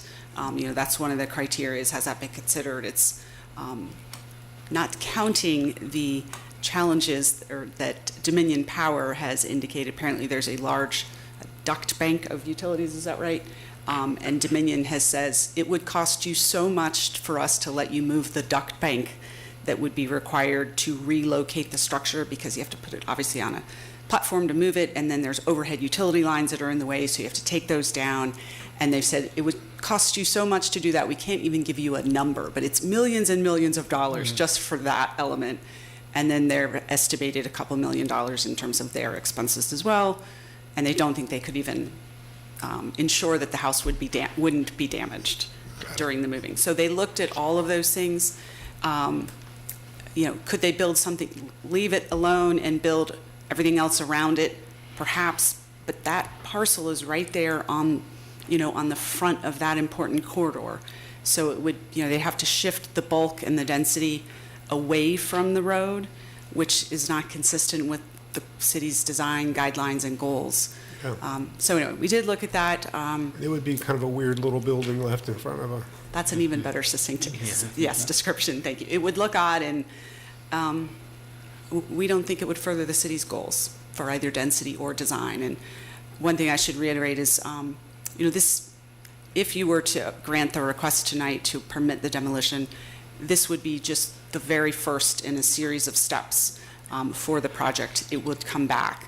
We're planning a special use permit application to increase under the existing ordinance, to increase the density and building height permitted at the site, consistent with the existing ordinance. The property is within an entrance corridor, so any final designs, building architecture, et cetera, would be subject to entrance corridor review. And then, of course, the Planning Commission and City Council would have the final say over the special use permit application. We're also trying to design it to be very consistent with the draft zoning ordinance that's underway, knowing it's going to change, but we think the project is very consistent with the draft as well. So we understand it's an unusual request, but we hope that you would agree that there's some merit to it. Do you have a position on the two BAR recommendations in case that we do allow the demolition? Yes, applicant has stated we're comfortable with those recommended conditions. It's always been the intent that the demolition permit would be tied to approval of a future project. Okay. So we're comfortable with that. May I make one comment in response to the BAR chair's comment? And I appreciate very much his comments. As he said, they did not feel that it was their role to approve the demolition, that was a decision for City Council. We certainly understand and respect that position. And they were put in an unusual situation with us coming to ask. But I think, and his comment was that the BAR has been charged by City Council to protect this property. And I agree with that. But my comment would be that protecting the property does not only mean prohibiting or denying removal of it. The way the ordinance is set up, in fact, is protecting the property, meaning when someone asks for a demolition permit, don't just approve it. First, consider it and review it against the design criteria considerations and the criteria. And if I could ask Mr. Delahunt to put our slides back up, the criteria to be considered are in your ordinance, in your design guidelines. And so we have those here, we can walk through them, but none of those criteria support denying the demolition request, or I should say support requiring the property to be retained. So it's not just that city council, zones a parcel to be an individually protected property and then says it can never ever be removed. In fact, it's quite the opposite. It says, and if an IPP property, if the owners or applicant ask it to be removed, you can't remove it unless you go through this criteria and you consider each and every provision and then make your decision. So that's maybe a better way to explain. The BIR did not have to make the decision the way they did. I understand and respect why they did, but that wasn't a requirement. They had the legal authority and discretion to approve a demo after reviewing this criteria. And the minutes will show that from that meeting that it was everything about the criteria was at the very end. There was a member who literally said, well, guys, we have to come up with a reason to deny this project, this demo request, and we have to look at this criteria and figure out a reason. That was after they had already essentially said, we're not going to undo what City Council said. So it's a bit of a tortured history. And again, I have lots of information about that history if Mr. Mayor or any other council member would like more information about it. Okay. Thank you. So I had a couple of comments. One, we just got an email about the proximity to UVA. Have they been contacted? I don't know, a president or someone lived there or something. Something I don't know.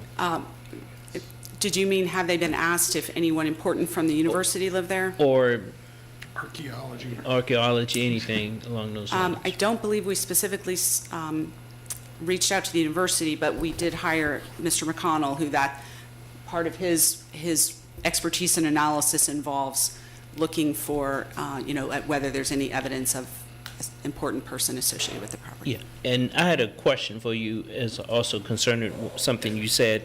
I didn't get it all, but you said that across the street there was, 8 or 9 stone houses, but this particular one wasn't left out. Well, yeah, and you said something about it didn't have any significant marksman or stonework or something. Craftsman. So that's what the National Register or the National Park Service folks look for. Is for architectural significance has to be a unique or craftsman-like example of a stone house or a Tudor house.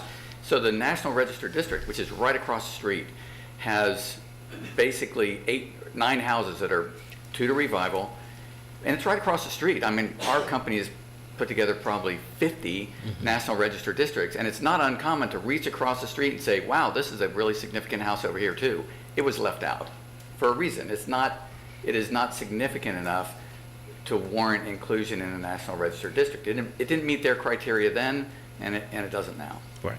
So just for the public, this site is located as you're coming up JPA, and it's the circle kind of entering UVA, and it's on the left. It's on the left. On the left. I'm sorry. Yes. Yes. Valerie, Ms. Long, I have one other question for you. You and others keep mentioning the public realm, and this is student housing, right? I'm trying to imagine what do you mean by that? Yeah. First of all, you're correct. It is a proposed student housing project. Of course, non-students would also, of course, be permitted to live there if they desired. It's a great location for students, but also young professionals, faculty, staff, anyone. But I might ask Neil Rudin with ESG Architects to elaborate. He can probably do so in more appropriate architecturally based terms. But essentially, it's a very high traffic area, foot traffic in particular, with students. You think about football game day, almost probably half the visitors to a football game who are arriving on foot walk in front of this property on the way to the stadium. Very obviously close to the university, so residents there will have an opportunity to walk, bike, take transit, but also there's an opportunity to create a real gathering space here, right at that key intersection. Pretty much right where that old stone house is located. Also pretty much right where council, with their original RFP, recognized was an important place to have some housing. Ironically, the neighbors who asked City Council in 2011 to choose the response to the RFP that promised to keep the adjacent parcel vacant, it was, oh, we think there needs to be some breathing room here. There needs to be some public space on this corner. We don't want to see an apartment building right up next to the corner. That's what was proposed. If I could ask Mr. Delahunt to scroll through our slides, please, I can show a better map that would help, I think, address your question, Mr. Wade. And then I will ask Mr. Reardon to come up. If you could scroll through a few more, there's some GIS maps that will help. A couple more, and then we can come back to these. I think keep going, if you will. These are some precedent images. If you'll keep going, I think it's the next one. So this is the current comprehensive plan showing the property in, just for what it's worth, urban mixed-use corridor, one of the more intense designations for the under the comp plan. Next slide, please. This is the draft zoning map. Next slide. This is the one I'm looking for.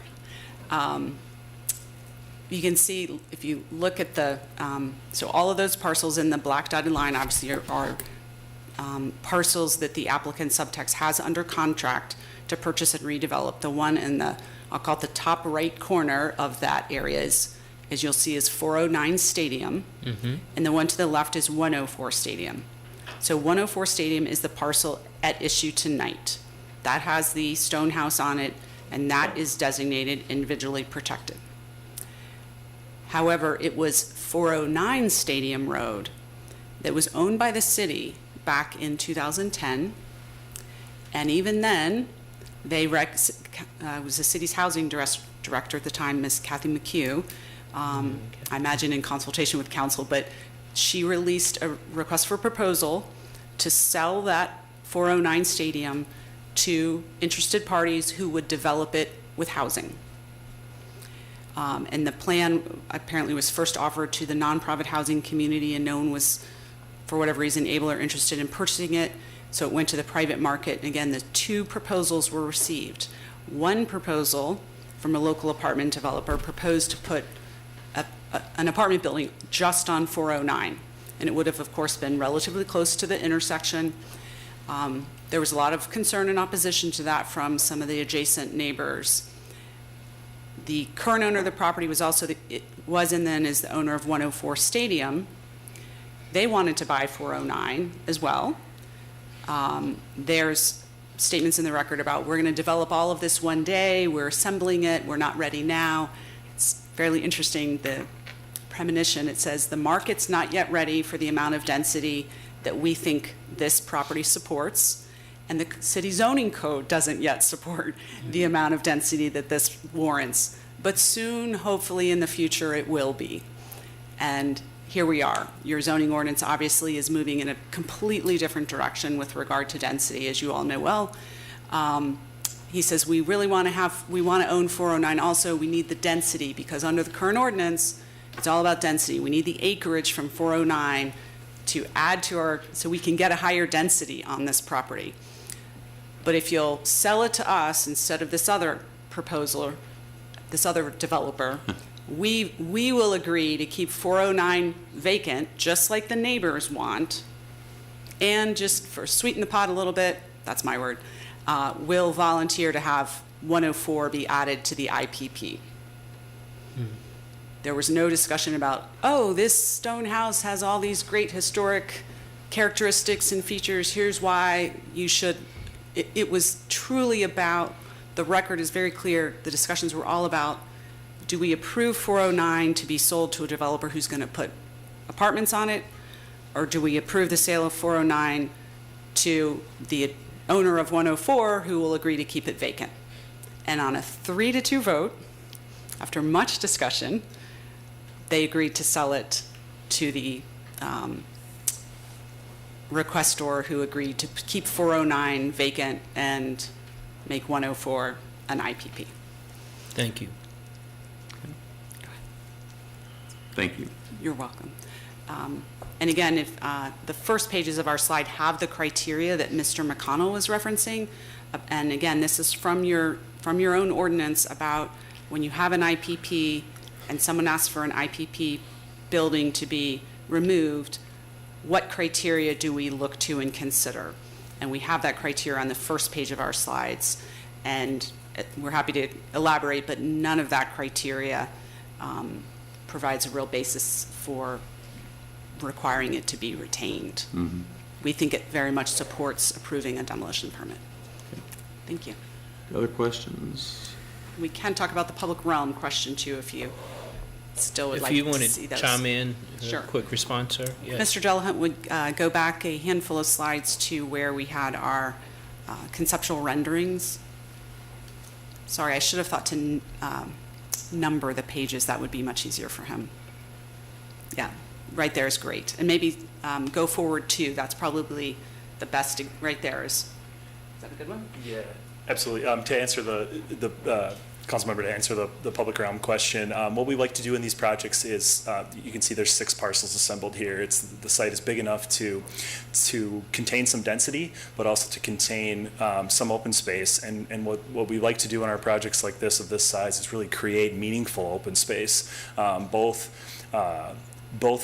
open space that's for residents, that's private, but also blending, as you can see here in the image, the boundaries between public and private, and acquiring numerous parcels is allowing this project to do just that. So without the ability to do so, that public realm, I guess, is diminished from what it could be. So I think that hits on your question. This image here is the one that really speaks to that frontage along the north side of the assembled site. I got it. Thank you. So, Mr. Mayor, would you entertain a motion at this point, or is there? Sure. Motion is always in order. Does anyone over there have anything to say? We'd always discuss once a motion's made too, so. Go ahead. Sure. Feel free to. Sure. Well, I guess maybe I have a different perspective. Go ahead. Obviously, this is a company looking at their portfolio. He operates across the country, puts in some pretty standardized student apartment designs. That's their plan here with the lots. And I guess at this point, I'm just not fully convinced that they wouldn't be able to build a project without preserving or incorporating it, or that we've done our due diligence in terms of looking if there is any significance to it. Because I'm unsure, just because an IPP wouldn't be on the state or national historic registered list, that therefore means there's no merit to preserving it. So I guess at this point, I'm still not, fully bought into the argument from the appellant. What would you consider to be sufficient time, or 2 weeks from now or 3 weeks from now? Like, what would you consider to be? And I'm not trying to put you on, well, sort of, but I'm just trying to get a sense of what would answer that question for you, if that's possible. Yeah, I even think even that time may be enough. I would be curious to dive in more. One, if there are any alternative designs that still allow it to be preserved on site in some way, again, because you've got so many lots being consolidated, as well as have an opportunity to hear from people outside the appellant on what, if any, historic value actually exists on that site. And there could be none, I don't know.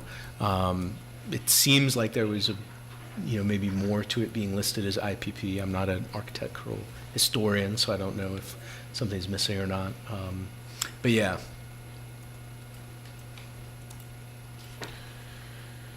Well, I went out to the site, and what struck me was how completely isolated that building was from anything that is a single-family use. It's probably 50 yards at least away, even from the places. The closest would be the places on the other side of JPA. Anything of the same scale, anything of the same type. My guess is that when they designated the Oakhurst Circle area, it never occurred to them that parcel 50 yards or so away across 4 lanes of traffic or 6 lanes of traffic, depending on how you count it, would be considered to be a part of the neighborhood, particularly when you think that there's nothing else on the west side of JPA that looks anything like that. I drove around, I even drove up around Montebello, and I drove up around, got out and walked on some of it, and it's not connected in any way to any property that's got any architectural significance. The other thing that I think about, maybe the BAR felt it was not appropriate for them to think about, but I don't feel constrained in the same way that they might, is that if you're thinking about that block, that 6, however many parcels it is, to be this is basically the tip of the spear. This is the most prominent part of the entire batch of lots there. It's the center of the area that is closest to the university, and it would seem to me that yes, I'm sure you could make it work to not tear down the building, but I'm not sure that it makes a lot of sense to try to make them do that. Yeah, I mean, I guess the question is on this site and then in the future, probably at least a few other sites, as we see these large student apartments come in, which are going to be coming no matter what, is there anything that presents opportunities or ability to make them somewhat more visually distinct or a sense of place beyond just like a large cookie cutter student apartment building? Maybe not, maybe it's not worth it, but it would seem to me there's the potential here on that site that would still allow something to get built. But I could not disagree that this is certainly not the most urgent, pressing historic preservation opportunity for the city. The other thing, and I've struggled with this a little bit, in part because it's being paired. First we have this issue, and then we have revisiting 2005 JPA. That clearly the city, starting with the Planning Commission, to a certain extent the City Council, although we never actually talked about it, we made the decision with the future land use map that we were going to basically enable, even reward, increased density along JPA. And it's much to the consternation of some of the neighbors, but that density along JPA helps alleviate some other pressures. Now, maybe that was an unwise decision to have made, but I frankly, and I'm not sure quite how far I'm willing to go with whether it's going to be CX8 or CX5 or what the appropriate designation might be.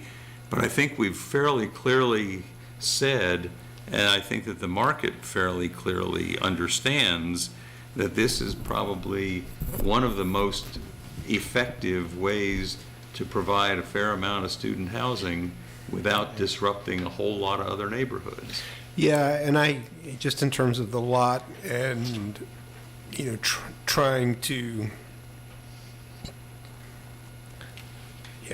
trying to optimize the number of units that can be put in that space to meet the other needs or the other parameters that have been set up by the future land use map.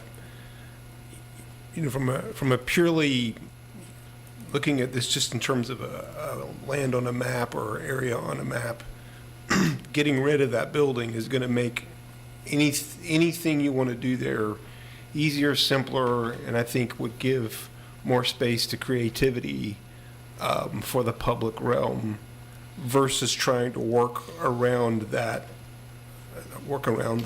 Now, the only way to sort of really prove that or establish that would be to have a consultant go spend a bunch of money to look at one option versus another and help us think through that. And I don't think anyone's going to be willing to do that. But I guess I'm with the mayor. I feel like if the plan for this area has been to have the higher density, allowing the developer to be able to have as free reign as possible to put as much density as there, thoughtful density as possible in that space. I'm not sure why we would hamstring them by telling them to work around the structure. I wonder if Mr. Pinkston and Mr. Mayor, are you saying that if the renderings that we saw, although they're hypothetical, I guess, at this point, would allow more student housing, which I hear you saying, one of you or both of you maybe, it would take pressure off of available housing in the city for city residents? Is that what I hear you saying? I think it would. And our experience with the big buildings that were built on West Main Street was that when students moved out of those neighborhoods, out of Fifeville and 10th and Page primarily, moved into the Standard and the Flats and whatever else they were called, that about 2,500 more people moved back in, and the student population, the Charlottesville school system population, rose by I don't know how many hundreds of students, because the people who were moving in there were families. And so we know from past experience that if you make a better opportunity, or what the students are perceiving for themselves as a better opportunity, if you allow for more of those uses, it does alleviate the pressure on 10th and Page, on Fifeville, on the other neighborhoods like that are around there where student encroachment has driven out so many people. And you're also saying, I figured out after looking at the pictures, it's the stone house that's hidden by the bushes right there as you're hanging a right going out to Fontaine, right. Okay. So because all around that current area, with the exception of what's across the street, which is the back of the math building at UVA and Cabell Hall, yada, yada, Yeah. all of that over here is student housing. It's less invasive, so to speak, because you'd be taking down one structure to put up another structure to accommodate more students than is accommodated in that little square space now. I think what their plan is to combine that structure with a bunch of other places that now have apartment buildings on them. And yes, my understanding is that you're going to end up with significantly more units on that whole area than exist there now. And it'll be easier to access Fontaine Avenue, and you won't have all of this obstruction when you're hanging the right to go to Fontaine? Well, I don't know that it would change anything that's in the road, but, Okay. yeah. What about the bike, they have the little bike lane and all of that there? I assume that y'all can figure out how to do a bike lane, but, the I thing mean, is- I'm not saying that you couldn't figure out, but right now, there is a bike lane, and you have to be very careful Sure. when you're bearing to the right to go out Fontaine, that you don't hit the student that's on the scooter without the helmet, or the student, or the student that's on the bike without the helmet, okay? But you still can't see around that corner because of all of the bushes. So I'm saying, you are saying by going this way and doing whatever you do, it's going to make it more palatable to those people that are on scooters and are on bicycles or mopeds or whatever they're on in the bike lane. Yes or no? The answer to that is yes.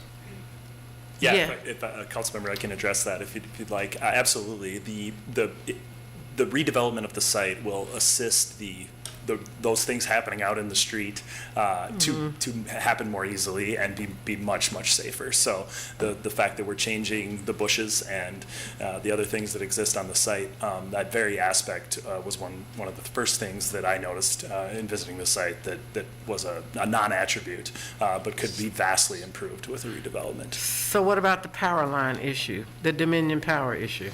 Yeah, there's been discussions about the power lines in JPA. Nothing definitive yet about how those would be modified as a part of this project. But you would have to modify them because they couldn't stay where they are.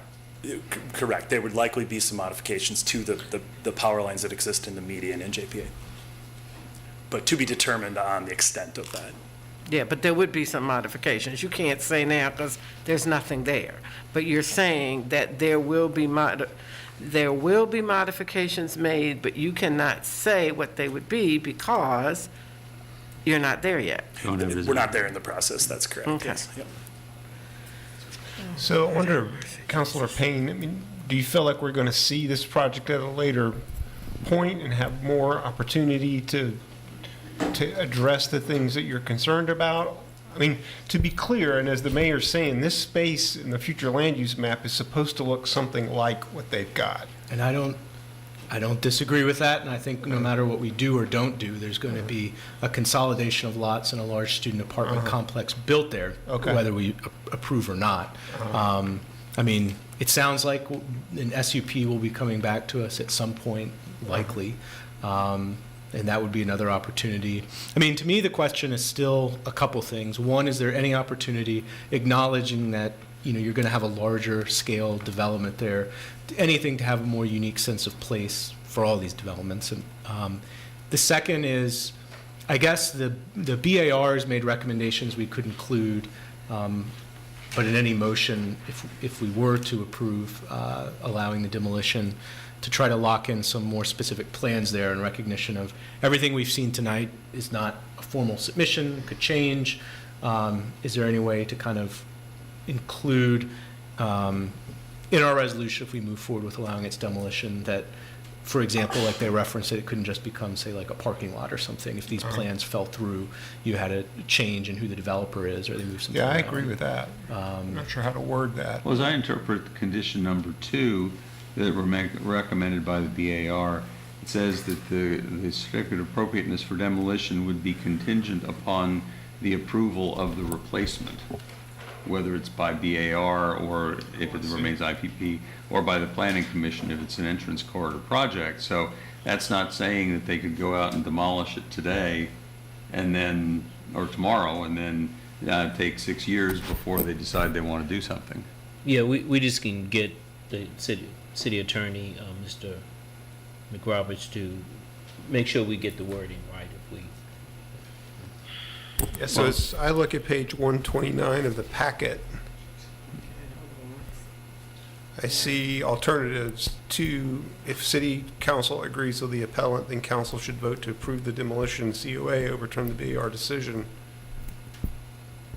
And on page 128, at the top of the prior page, are the 2 BAR recommendations. Okay. And I see our BAR chair popped up. I didn't know if you had thoughts to give us. Hold on. Sorry. BAR recommendations on 128? Right. 126. No, 128, he said. Top of 126 are the 2 BAR recommendations. No, I'm sorry, you're right, Leah. Okay. 128. Look at these again. Okay. Yeah, The BAR I'm- man has something to say. I'm certainly not an attorney, but I think you're right that it would be good to make that contingent on an approved design. The only wrinkle that I would just throw in there is that if you, at some point along the process, if the IPP designation is removed, then the COA is no longer required. So I just want to make sure that's clear in the language. Okay. But it's still going to be it's still in the entrance corridor, so that's still going to apply in any event. And just to clarify again, so why is our process not to just remove the IPP and instead it is approving demolition without having removed the IPP? Because it would seem to be more logical to just remove the IPP, I guess, if that was our will. I did want to say one thing, and I'll answer your question. We've never done a resolution. I think typically you all have had a motion, so I was advised to draft resolutions, so they're in there if you want to work with those when you had mentioned make a motion. But I completely agree, Mr. Payne. It's, yes, it seems like we're going around Robin's barn asking the same question, but it really comes down to timing. Again, this is a complicated project, a complicated site that's integrated with some other things. And so in meetings with the applicants last fall, it was sort of, what are the avenues, what are the ways to get there? And this was the option that they opted for. So yes, if in another time and place, it makes sense to request the removal of the IPP and go through those steps. The option seemed to make sense to go this route for them, so. And there is an option. I mean, this is what we're following, as Ms. Long mentioned, this is a path open to us. Correct. It is open to you all, and as I said, I think that what is important to us is that you're expressing the uniqueness of that decision under the factors that you're allowed to evaluate. I guess for me, I think that something's going to happen here. We want something to happen here. I don't think that the historical merits of this building are such that it's going to stop something good from happening here. And so I'm happy to make a motion with the 2 conditions. Okay. We can vote on it. So, Mr. McRoberts, you had something for us? No, I just wanted to comment that I think that the conditions do appropriately protect the city and to make sure that there's going to be an approved replacement before a demolition occurs. I think that as worded, it works just fine. If you want to make it even stronger, you could perhaps make it contingent, the demolition itself contingent upon some further spot in the process, like if you know that a conditional use permit is required, specifically say that. So in any event, I think the city's protected with the conditions that are there. okay, so I move that this council vote to approve the demolition COA, so therefore overturn the BAR decision with these 2 conditions. 1, the building be documented thoroughly through photographs and measured drawings according to the historic American building standards. Information should be retained by the City of Charlottesville Department of Neighborhood Development Services and Virginia Department of Historic Resources. And 2, the COA for demolition be contingent on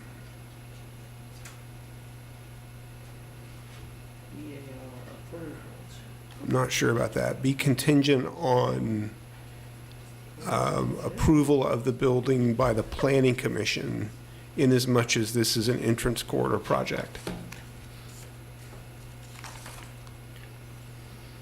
That's fine, but it seems to make sense to me. I mean, Mr. Werner? I just was going to offer again, in terms of the proposed resolution, I had added I had bracketed consideration that you all could include about suggestion the City Planning Commission consider initiating the ZMA amendment necessary to evaluate the IPP removal. So again, it's just because this is the resolution that's in the record, and I don't know if you were adopting this by motion or amending this. I don't see where you're talking about. It is in the, it's probably deep in there. In the attachments, it should be attachment 6. I have no idea what page number that is, but there were 2 resolutions linked to the recommendations. Can I withdraw my motion? I can. Sure. Okay, I'll can withdraw hand you it, this and then if it give would us a help. second here to, Sorry. what's the, It's simply because, first of all, what you all. page is it on? I don't know, but you all don't deal with a lot of appeals, and typically you've handled them with simple motions, but that was a recommendation to change that was made when I was preparing this. Okay, so could you tell us where you're saying this is? I'm not asking you for a page. Could you give me a title of what you're talking about? Yeah, and so Attachment 6. Yeah, attachment 6 of the staff memo, draft resolutions 1 and draft resolution 2, and you all seem to be heading towards resolution 2. And it's at least after page 215, I'm still cruising through. Yeah, 'cause I'm on Okay, picture page, four, attachment picture 6 nine. is 226. Okay, 'cause I'm still- And resolution 2 226, give me- is on 227. Okay, give me a minute. AI will fix this all one day, I assure you. You all have made this extremely confusing because I'm not an architect up here. That's what you Well, let me just ask you, 'cause I am generally very reluctant to have us crafting an ordinance on the fly. Is there any reason why we can't take this up to finalize it in a few weeks? I will say that's fine with me. I not being an attorney, crafted this resolution, understand. so I hope it works. I make no fault. All right, I'm I'm okay with a totally simple okay with motion. that. I think as long as it resolves the conditions recommended and the option that was recommended by Ms. Long, but your attorney's on the big screen and I'll defer. So the, Well, if the council wants to defer this thing, we can certainly work out the language. If the consensus of the council is to move forward with an approved demolition, subject to the language that's in the resolution, we can clean up proposed condition number 2 and have it in front of you at the next meeting. I think that's the way we ought to go. I don't know if I'm misinterpreting, but I'm fine with deferring it just so we have the cleanest, clearest thing possible. would we put it on the consent agenda or have it as an actual item? I think we've had this much discussion of it. Let's have it on the actual agenda. Okay. It may not take long, but. That's fine. So something along the lines of what's on page 227 of the Yes. packet. And I do think getting clear on what happens to the IPP if we approve this, does it just become like a virtual IPP or is it, Well, see, there is you it ipso facto, removed if we grant this, if we overturn the Maybe action? Mr. McRoberts can figure that out before us between now and then. Yeah, and then the same, I guess, yeah, and then the same piece relative to, on the second criterion, what happens, how do we guarantee, I guess, or have the assurances that we don't end up with a parking lot or whatever? I don't know that the BAR has to be a part of that, but it sounds like maybe the planning commission with the entrance corridor, or maybe there's some other hook that we have in the process to ensure that the intent actually is enacted. So let's defer and we'll figure out those answers between now and June 5. Okay. But I think that we're headed in a direction, but we need to get it right. I think so, yeah. Okay? We're deferred till June 5. Thank you all. And Mr. Warner, you're still here for the next one? The Entrance Corridor Review Board approval appeal of a certificate of appropriateness for construction of apartment building at 2005 JPA. Are we fine to keep going, or do you want to stand up and stretch, or? No. Everybody still good? Okay, rocking and rolling. All right. So, Mr. Warner, can we get you back? He's getting. his Trying to be next sociable. pack- he's getting his next packet. There's just a lot of moving parts to that one, and I make sure Valerie and I used her as a notepad and said, make sure you remind me of this. Ironically, this is appeal at the other NJPA that involves a historic building, but that building was not designated, and so it actually does not come into play in this discussion. So, again, good evening. I'm Jeff Warner. For those who didn't meet me earlier, I am the city's preservation design planner, and it is in that capacity I serve as staff for the Entrance Corridor Review Board, the ERB, and it is the city's planning commission that serves as the ERB, and they are charged with conducting design review for new construction within the city's entrance corridors. It's a very different process from what the Board of Architectural Review looks at. There's a lot more flexibility. Sometimes they're looked at as one and the same, but they are very different. That is the entrance corridor review and the historic district review. So I'm here tonight regarding the appeal. I don't know if you want to start the clock. Yep. All right, because I'll go. As Juan knows me, I'll just keep going. Here tonight regarding the appeal of the ERB's March 14th, 2023 approval of a design review COA for development in 2005 JPA. And I'll say for the record that I know of no other appeals for entrance corridor projects, so this is the first for the city. Back in December, we received an application for an entrance corridor COA for the development of 2005 JPA, and as I noted in the memo, this is actually a collection of parcels, but we collectively refer to it as 2005 JPA. On February 14th, 2023, and on March 14th, 2023, the ERB reviewed the project and approved the certificate of appropriateness. There was a public notice error, and that was on me for the February 14th meeting, so we re-advertised it and had the meeting again on March 14th. The application was the same, the staff report was the same, and the result was the same. But then following the February 14th review, we received 7 letters of appeal, and then following the March ERB review, we received 3 appeal letters, and those 3 had also submitted letters in February.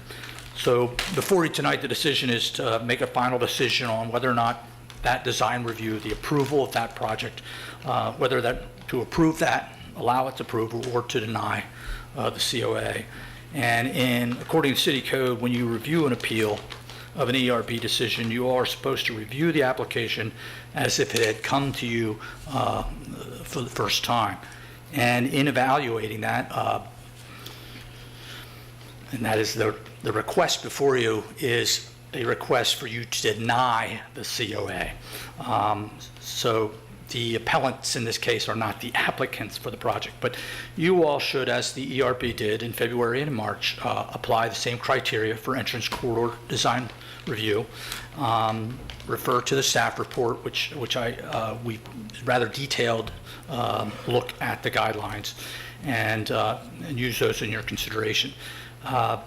Additionally, I will say at the March 14th meeting, the second meeting, I did summarize for the ERB and discuss with them the letters that had been raised and or the issues that had been raised in the letters that I received. So as far as presenting to the Planning Commission, the ERB, the concerns that the folks had, I was very open with them about that and presented them to them.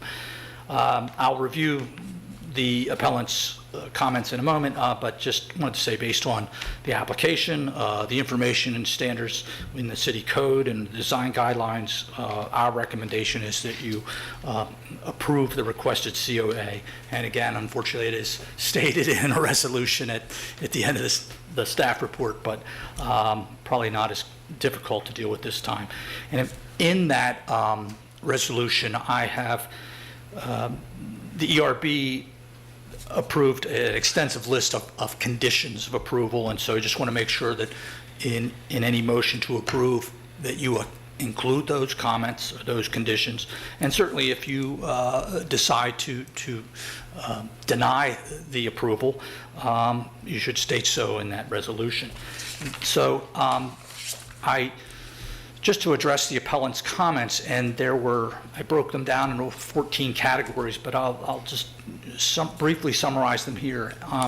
I know that this has been the subject of litigation, so I don't want to, I want to be very clear. I'm paraphrasing. I'm trying to offer a concise summary as best I can, but the points raised are specific in the letters, and those letters are a matter of the record. So first off, there was the comment about the sign notice was not posted for the February 14th meeting. That's true. That was my mistake. Then the comment was made that for the March 14th meeting, The letters were not postmarked 14 days ahead. I know I had the letters in the outbox on February 27th, but they did not go through our machine downstairs until March 1st. I consulted with counsel, and I was determined that that was sufficient time based on the postmark. And had they said that that mailing on March 1st did not meet the requirements, we would have re-advertised it again for a third time. We would have done that. Some of the general concerns that folks raised, are understandable, but the ERB does not have purview over traffic control or how a property is used by zoning or requiring city police to do certain things. They also questioned this project relative to zoning. To be clear, what was approved is permitted by the current zoning and by the conditions of the special use permit that you all approved in 2022. There were concerns that the massing and scale are inappropriate, that the building is too tall, that the design materials conflict with the neighborhood. To be clear, the ERB reviewed the project, they approved the COA twice, and both times the motion expresses that they reviewed the design guidelines, so they felt it was consistent with our standards. There were concerns expressed regarding parking and traffic. The ERB it does not have purview over traffic management or parking violations or emergency vehicle accessibility or restricting parking on city streets. I can say that a condition of the special use permit requires the owner develop a master parking plan. There was a suggestion that the city require a garage entry off of JPA. In fact, the design guidelines specifically recommend against that. So moving an entrance to the front facade would conflict with the guidelines. There were concerns expressed for the screening of electrical and mechanical equipment. And in the conditions adopted by the ERB, they address those and have requirements for screening. There were concerns for the brightness extent of site lighting. In the conditions approved by the ERB, they specifically address brightness and glare, and not only from exterior lighting, but also from light that might emanate from the parking garage. There were concerns expressed about the landscaping plan, that it wouldn't be followed. The COA includes a condition that everything will be installed in accordance with the drawings. There were concerns about trash and recycling traffic. To be clear, the timing and the means of trash pickup are not under ERB purview. However, the COA does include a condition of approval that the dumpsters and trash and recycling bins are located within the garage and pulled only to the curb on collection days. There were concerns about the path being developed that's to the rear of the project between Observatory and Washington Avenues. Yes, I can say there were questions about accessibility and ADA. Those issues are required and will be reviewed during the site plan review. And but additionally, the pathway itself is actually not visible from the entrance corridor, so the ERB actually had no purview over what happens with it. There were concerns about construction activity, noise, and traffic. And again, construction activity is not within the ERB's purview. And finally, the comments were made that this will not provide affordable housing.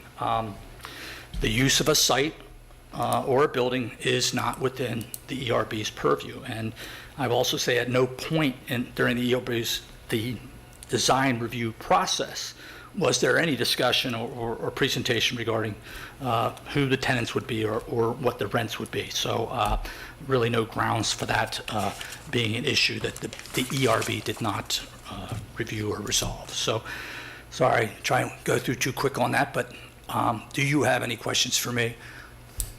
I don't know. I know that two of the appellants had contacted me about having access via Zoom. I've already given David the names. I don't know if they are online or available, but I yield to I know two of the appellants had tried to join us during Community Matters, and one we couldn't hear at all, and the other was the one with the severe echo problem.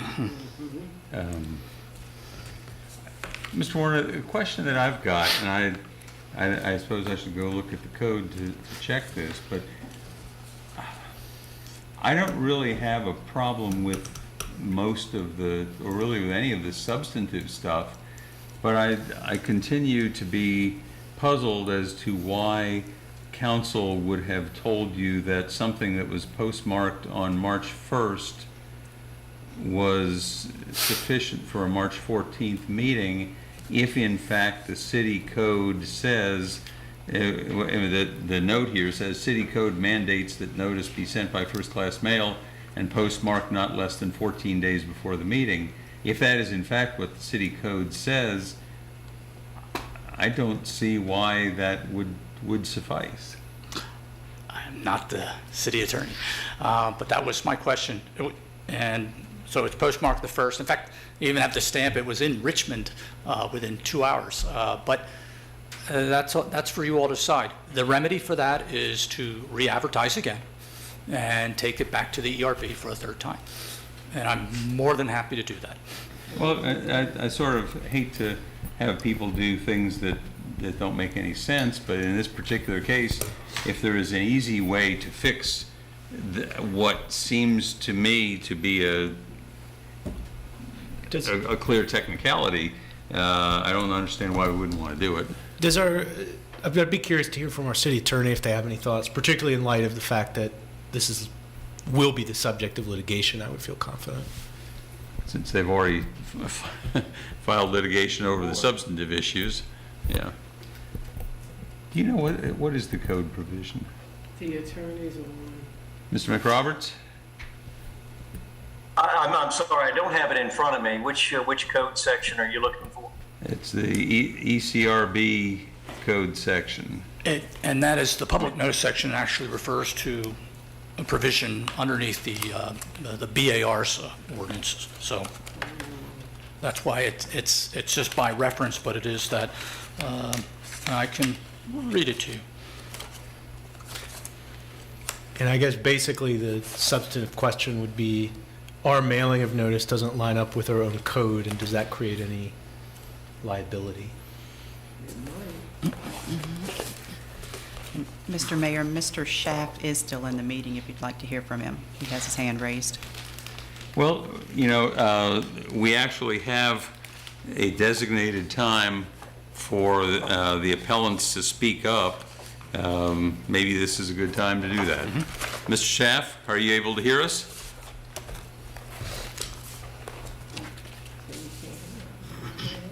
Yes, I believe I can.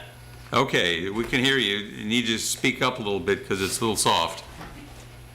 Good evening, ladies and gentlemen. I appreciate your patience. It's got to be a long night. I sometimes think that I'm the speaker when it's time for lunch or time for dismissal. We can't hear you very well at all. Can you do something to speak more loudly into a microphone or something? Well, the microphone's 6 inches away from me, and I don't know how to change the volume on your screen. I'm not sure how to... Could you get to 3 inches from the microphone? Say that again? Could you get to 3 inches from the microphone? Well, I'll certainly try. That would be helpful because we're really having a hard time. All right, I'm as close as I can get. Does it make any difference? Yes, that's better than right now than it was. Thank you. Okay. Let me just suggest that I've got a unique opportunity for you because we want to talk about rural people, not an old building that we want to get rid of and demolish very rapidly.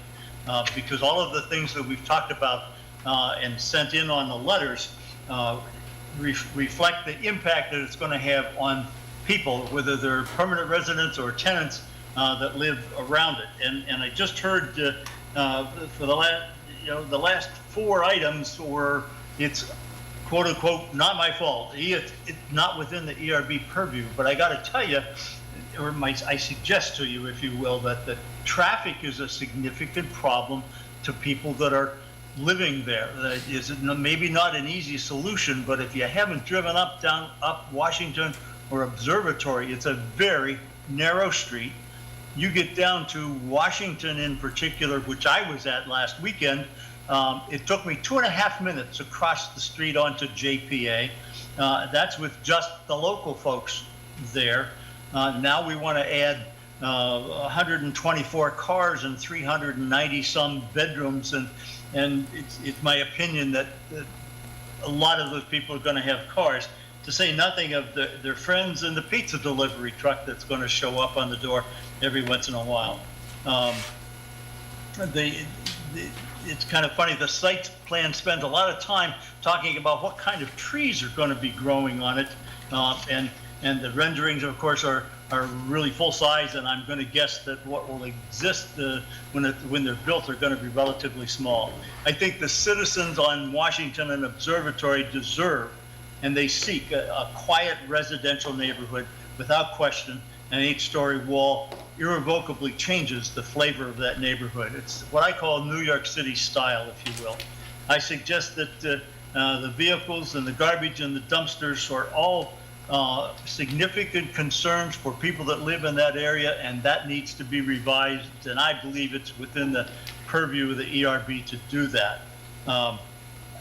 The last thought, and I know Marilyn is available to make some additional comments that I would have to you, but I would guess that if your house was across the street from the exit to this project, and the related issues of lights in particular, that certainly within the ERB approval, you'd have a slightly different outlook on how you'd vote on it, and I'd certainly ask you to take that into consideration tonight and yield the remaining part of my time to other people that may have their hands up. Okay, is there anybody else who has their hand up at this point?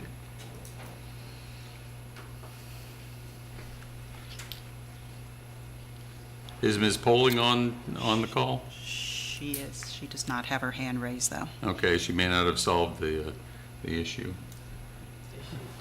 We do have a couple of raised hands. Marilyn just raised her hand as well. Let's give her one more try.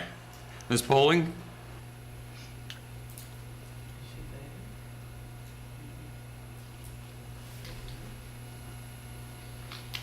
And you are unmuted. You may begin speaking.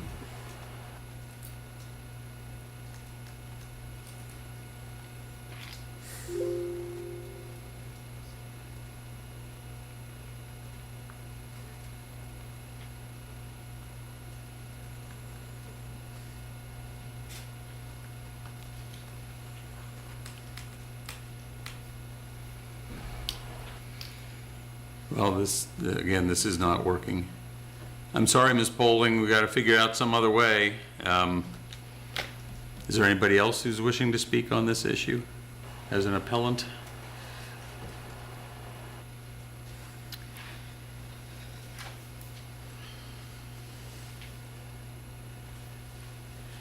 We have one additional raised hand, Ellen Contini Morava. I know she is an opponent of the project. If she would like to speak, I'll certainly allow her to count towards our 10 minutes here. Ms. Contini Morava? Can you hear me? Yes, we can. Thank you. Okay, I offered to read Ms. Poling's statement because Oh, great. she was, okay, so I'm going to, I'm being her, okay? Okay. I live on Observatory Avenue, speaking as Marilyn Poling, one of the streets next to the 2005 JPA land. Currently, when cars are parked all along JPA in the street directly in front of the land to be developed, when trying to turn from Observatory onto JPA, it is impossible to see if any cars are coming from the left for the intersection. 125 cars parking in the 2005 JPA development will make this even worse. Would it be possible for the developer or the city to block 2 or 3 parking spaces closest to the intersection with a no parking sign by jutting the sidewalk into the street for 2 or 3 parking spaces or some other means? So that's Marilyn Poling's statement. Okay, that's an interesting suggestion. Thank you.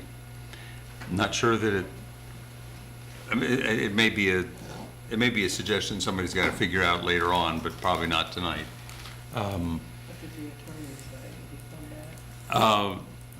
Not yet. I was trying to type him an email while we were going, but I don't have any news on that yet. Okay, sorry.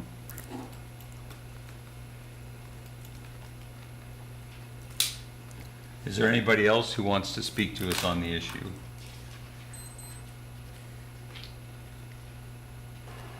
I see no additional hands. Okay.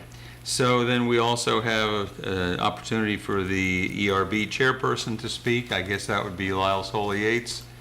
But is Lyle on the call?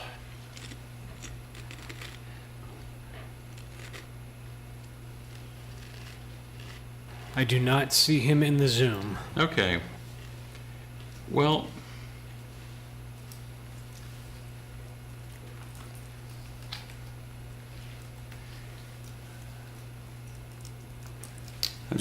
Mr. McRoberts, are you there?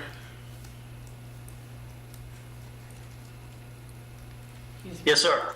So I'm trying to figure out, I just sent you an email with what little I know about the situation. I could not find, there is nothing specific in the ECRB ordinance that talks about the 14 days as determined by the postmark. So it must be some other place in the ordinance. Mr. Freeze, do you know? Mr. Werner, do you know? I do.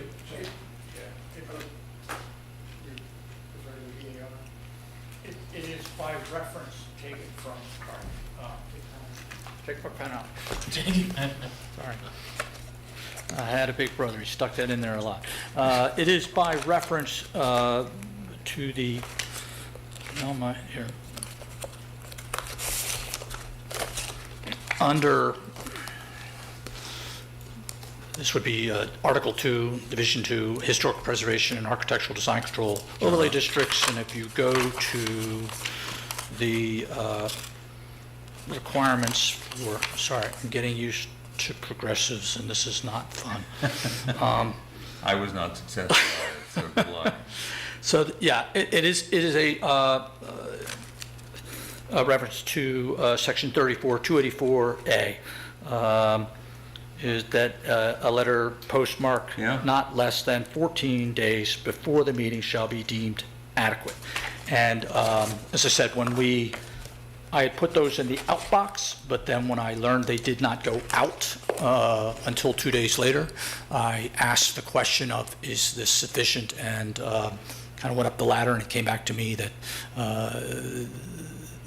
in their opinion it was. I don't have the memo who said that to me, but it was someone in the legal staff. So Section 34, 284A reads in pertinent part, by a first-class mail, the last known address, blah, blah, blah, postmarked not less than 14 days before the meeting, notice thus sent, shall be deemed adequate. I suppose one could make the argument that 13 days might also be adequate under various circumstances, but I would feel a little bit ridiculous, frankly, in making that argument. Mr. McRoberts, what do you think? Well, I think that certainly the concern I have is anytime you have a procedural issue, if it's a legitimate procedural issue, then it's a whole lot easier just to fix it now rather than wait for the litigation. And so that my advice is to, if there is a desire among council, just to fix it now and defer it and redo the notice. Okay. I think that sounds like the right answer to me. Yeah, it's a little ridiculous, but it does seem like the right answer. It's very frustrating. Yeah. So run that by me. So we would be deferring, or we would be what would we be doing now?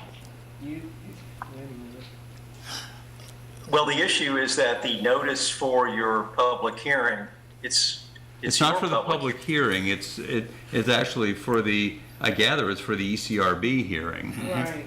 So it would have to go back to the ECRB, give Then proper notice. Yep. And so I guess at this point, we would want to remand back to the ERB. Correct, yeah. I think That's what we should do. Are we agreed on that? Yeah. So somebody want to make a motion to remand it back to the ECRB? Or what were you saying?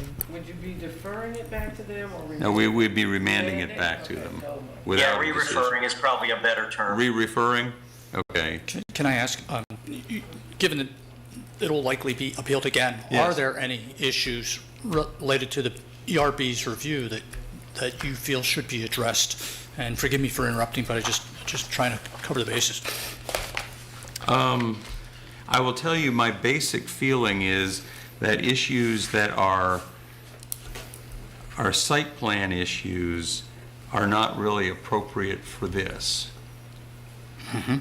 And most of the issues that I saw, maybe all of them, except perhaps this notice question, strike me as site plan issues.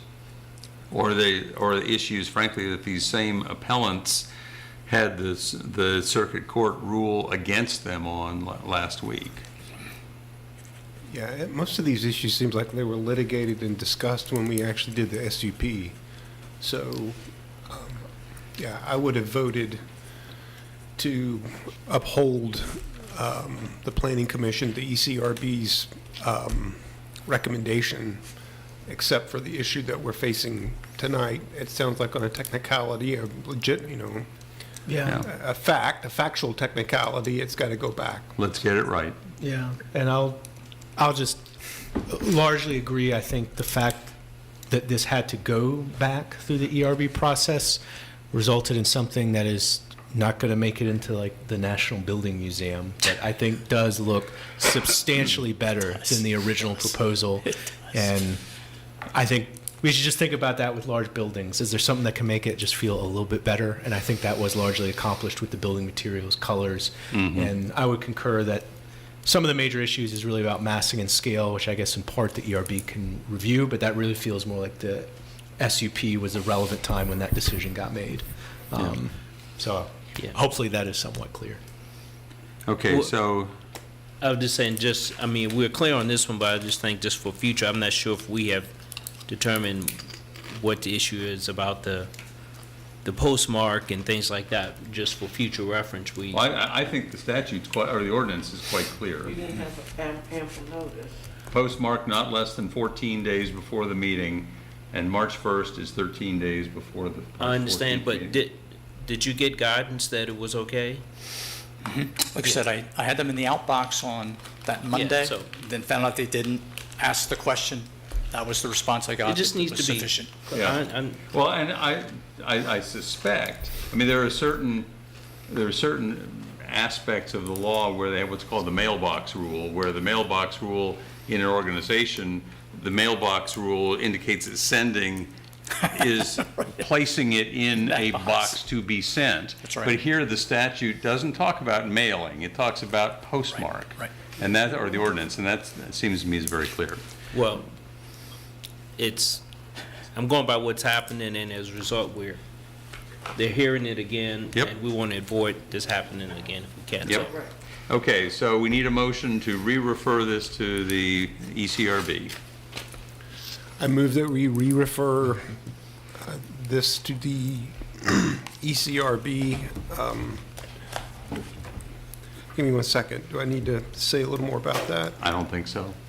I move that we re-refer this certificate or this matter to the ECRB. Is there a second? Second. Okay. Any further discussion? If not, let's vote. Okay, passes 5-0. Thank you, Mr. Warner. Thank you very much. Thank you. This is Okay. a tough night for you tonight, Jeff. Thank you, sir. It's moving right along. Learning next month I'm going to cover. Okay. The TJPDC Regional Natural Hazard Mitigation Plan update. Mr. Evans.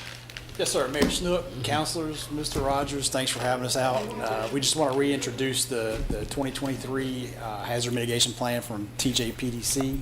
I just want to take a quick second and tell you how important this document is to me as the emergency management coordinator. this document is kind of an eligibility document, and we talked about the other day that it makes you eligible for FEMA grants. Doesn't guarantee those grants, but it's a 5-year plan that makes you eligible for the grants as you apply for. So that's huge for me as the emergency management coordinator. Also, it's important that that there are hazards and things that's in this plan that helps me prepare as an emergency management coordinator. So the hazardous incidents section in that document is something that I look at to prepare for flooding and other things, and it ranks the different kinds of incidents that you or the city may see. So I just want you to take that in consideration. And I just want to say, I want to thank you and everybody else for deferring this from last month, because getting a 220-page document 4 days before we had to vote on it was a little tough. It's a pretty substantial document.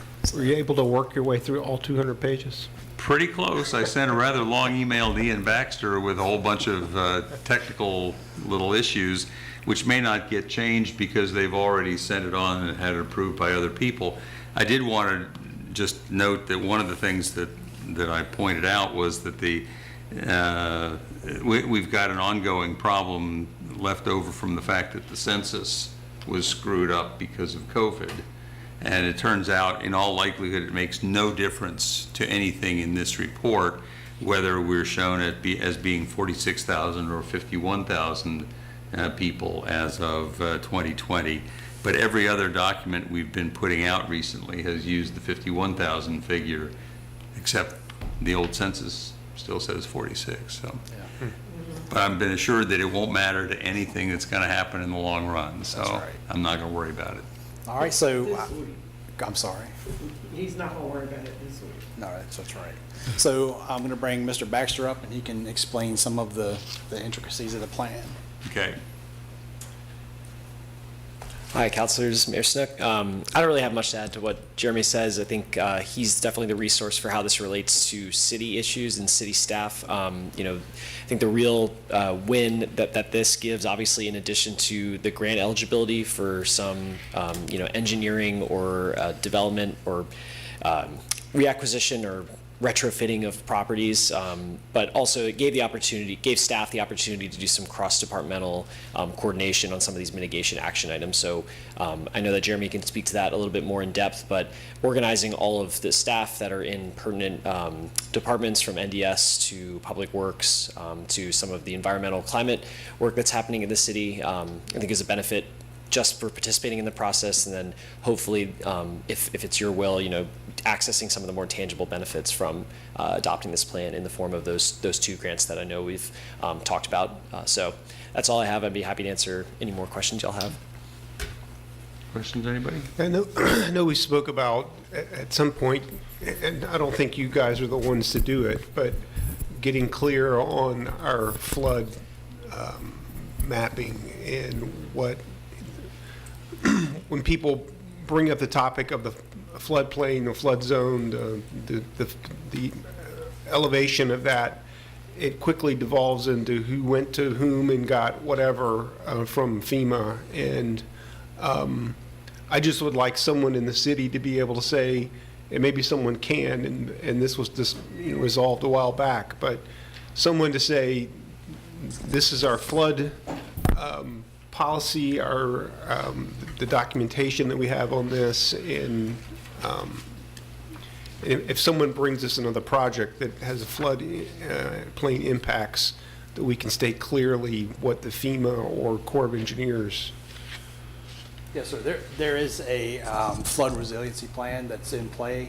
Public Works, their engineers have that documentation, so I'd be happy to pass that along. Andrea Henry is their flooding engineer, who can probably speak to that a little better than I can. Has that all been updated and resolved? That plan is, I'm sorry. I see Michael. I would just say I would add on to that. Yes, I think one of the most important pieces of factual information is that we have the highest risk regionally for climate change impacts, and flooding is the highest one. In my mind, we've begun that discussion with that Planning Commission work session from Public Works staff, but I I think there's a number of recommendations they made that we as council have not adopted in any way, and I would definitely be looking to implementing the recommendations from that presentation as a next step. But that's just my perspective.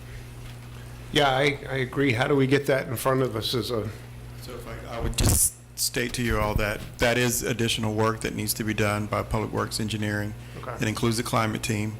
And I think what we need to do is probably look at a work session to bring more of that information back to you, because it was brought up during the Planning Commission conversation where all of you were not present. So it'd be a chance for you all to hear additional information and then to make some further considerations as to what actions may be necessary.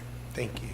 I'm curious, I was looking at the specific recommendations or actions that we're supposed to take, and one, mitigation action, City of Charlottesville, complete flood resilience plan. Yes, sir, that is complete. I think they've identified in that plan all of the technical details that they're going to have, how they resolve the flooding issue in the city. They've also looked at the regulations we spoke of that need to be updated. That's kind of another piece of that. So the plan is finished. And so there should be some specific details in that plan that you could review. I'm going to display my ignorance here. Have we seen that plan? You may not have seen that plan yet. Okay. Because one of the things, if I'm thinking about flood resilience, one of the first issues is to what extent should the plan say, don't build in the floodplain? That's going to go back to those regulations, stricter regulations that have to be implemented. That team has identified that needs to be resolved and improved. I mean, from that Planning Commission discussion, I think there's a lot of very big substantive decisions we'll need to figure out related to, that's just one of the questions, raised then. So, and we have not really had any discussion to get to decision points, but it seems clear to me that we have to do that sooner rather than later, and at least by our public works staff own analysis. Our flood protections ranked 0 on their scoring scale of the national scale that measures the strength of localities' flood protection measures. So it's clear to me that we have not given the due diligence to this that we need to. I mean, is that something that we could say, Mr. Rogers, Mr. Saunders, bring us the resilience plan, let's look at it, let's put it on our agenda, and let's start thinking about it? We can do that. And one of the things, if part of that issue is, should we be having a policy as a part of this flood resilience plan that says no building in the floodplain, let's get that discussed. I mean, it's a discussion we should have had a year ago. Absolutely. Now, one of the other issues, mitigation action recommended, conduct community emergency response team, or CERT classes. Do we not have a CERT program now? I thought we used to. We used to, and COVID hit. There's been some change in personnel, and I've had some calls recently about a CERT team in the city. I do know that at one point there was a regional CERT team that was comprised of city and county residents. So that's something that we're looking at and trying to re-implement. Okay. And then there's another mitigation action, continue to expand use of citizen alert system, Code Red, develop community promotional plan for Code Red. What is our current situation with Code Red? Code Red is our mass alerting system. It is an opt-in system, so it's really only as effective as the citizens who apply and say, hey, I want to receive these notifications, and it's a limitation to that. So we really need to do a better job of putting it out to the public, hey, these are the steps you need to get the Code Red, messaging. And I think that we're going to start looking at an additional or a newer messaging system, which is called RAVE. Brave? RAVE. RAVE, okay. Well, whatever, RAVE or red, either way, we need to do something, it seems to me. Yes, sir. And I think that those are the only other, I think that's it. Would you entertain a motion? Yes. Okay. Fire away. I would move that the city of Charlottesville adopt the Regional Natural Hazard Mitigation Plan. Is there a second? Okay. Any discussion? Not? Let's vote. Passes 5-0. Thank you, Mr. Evans. Thank you. Have a good evening. Okay, next up, just in time, Todd Divers.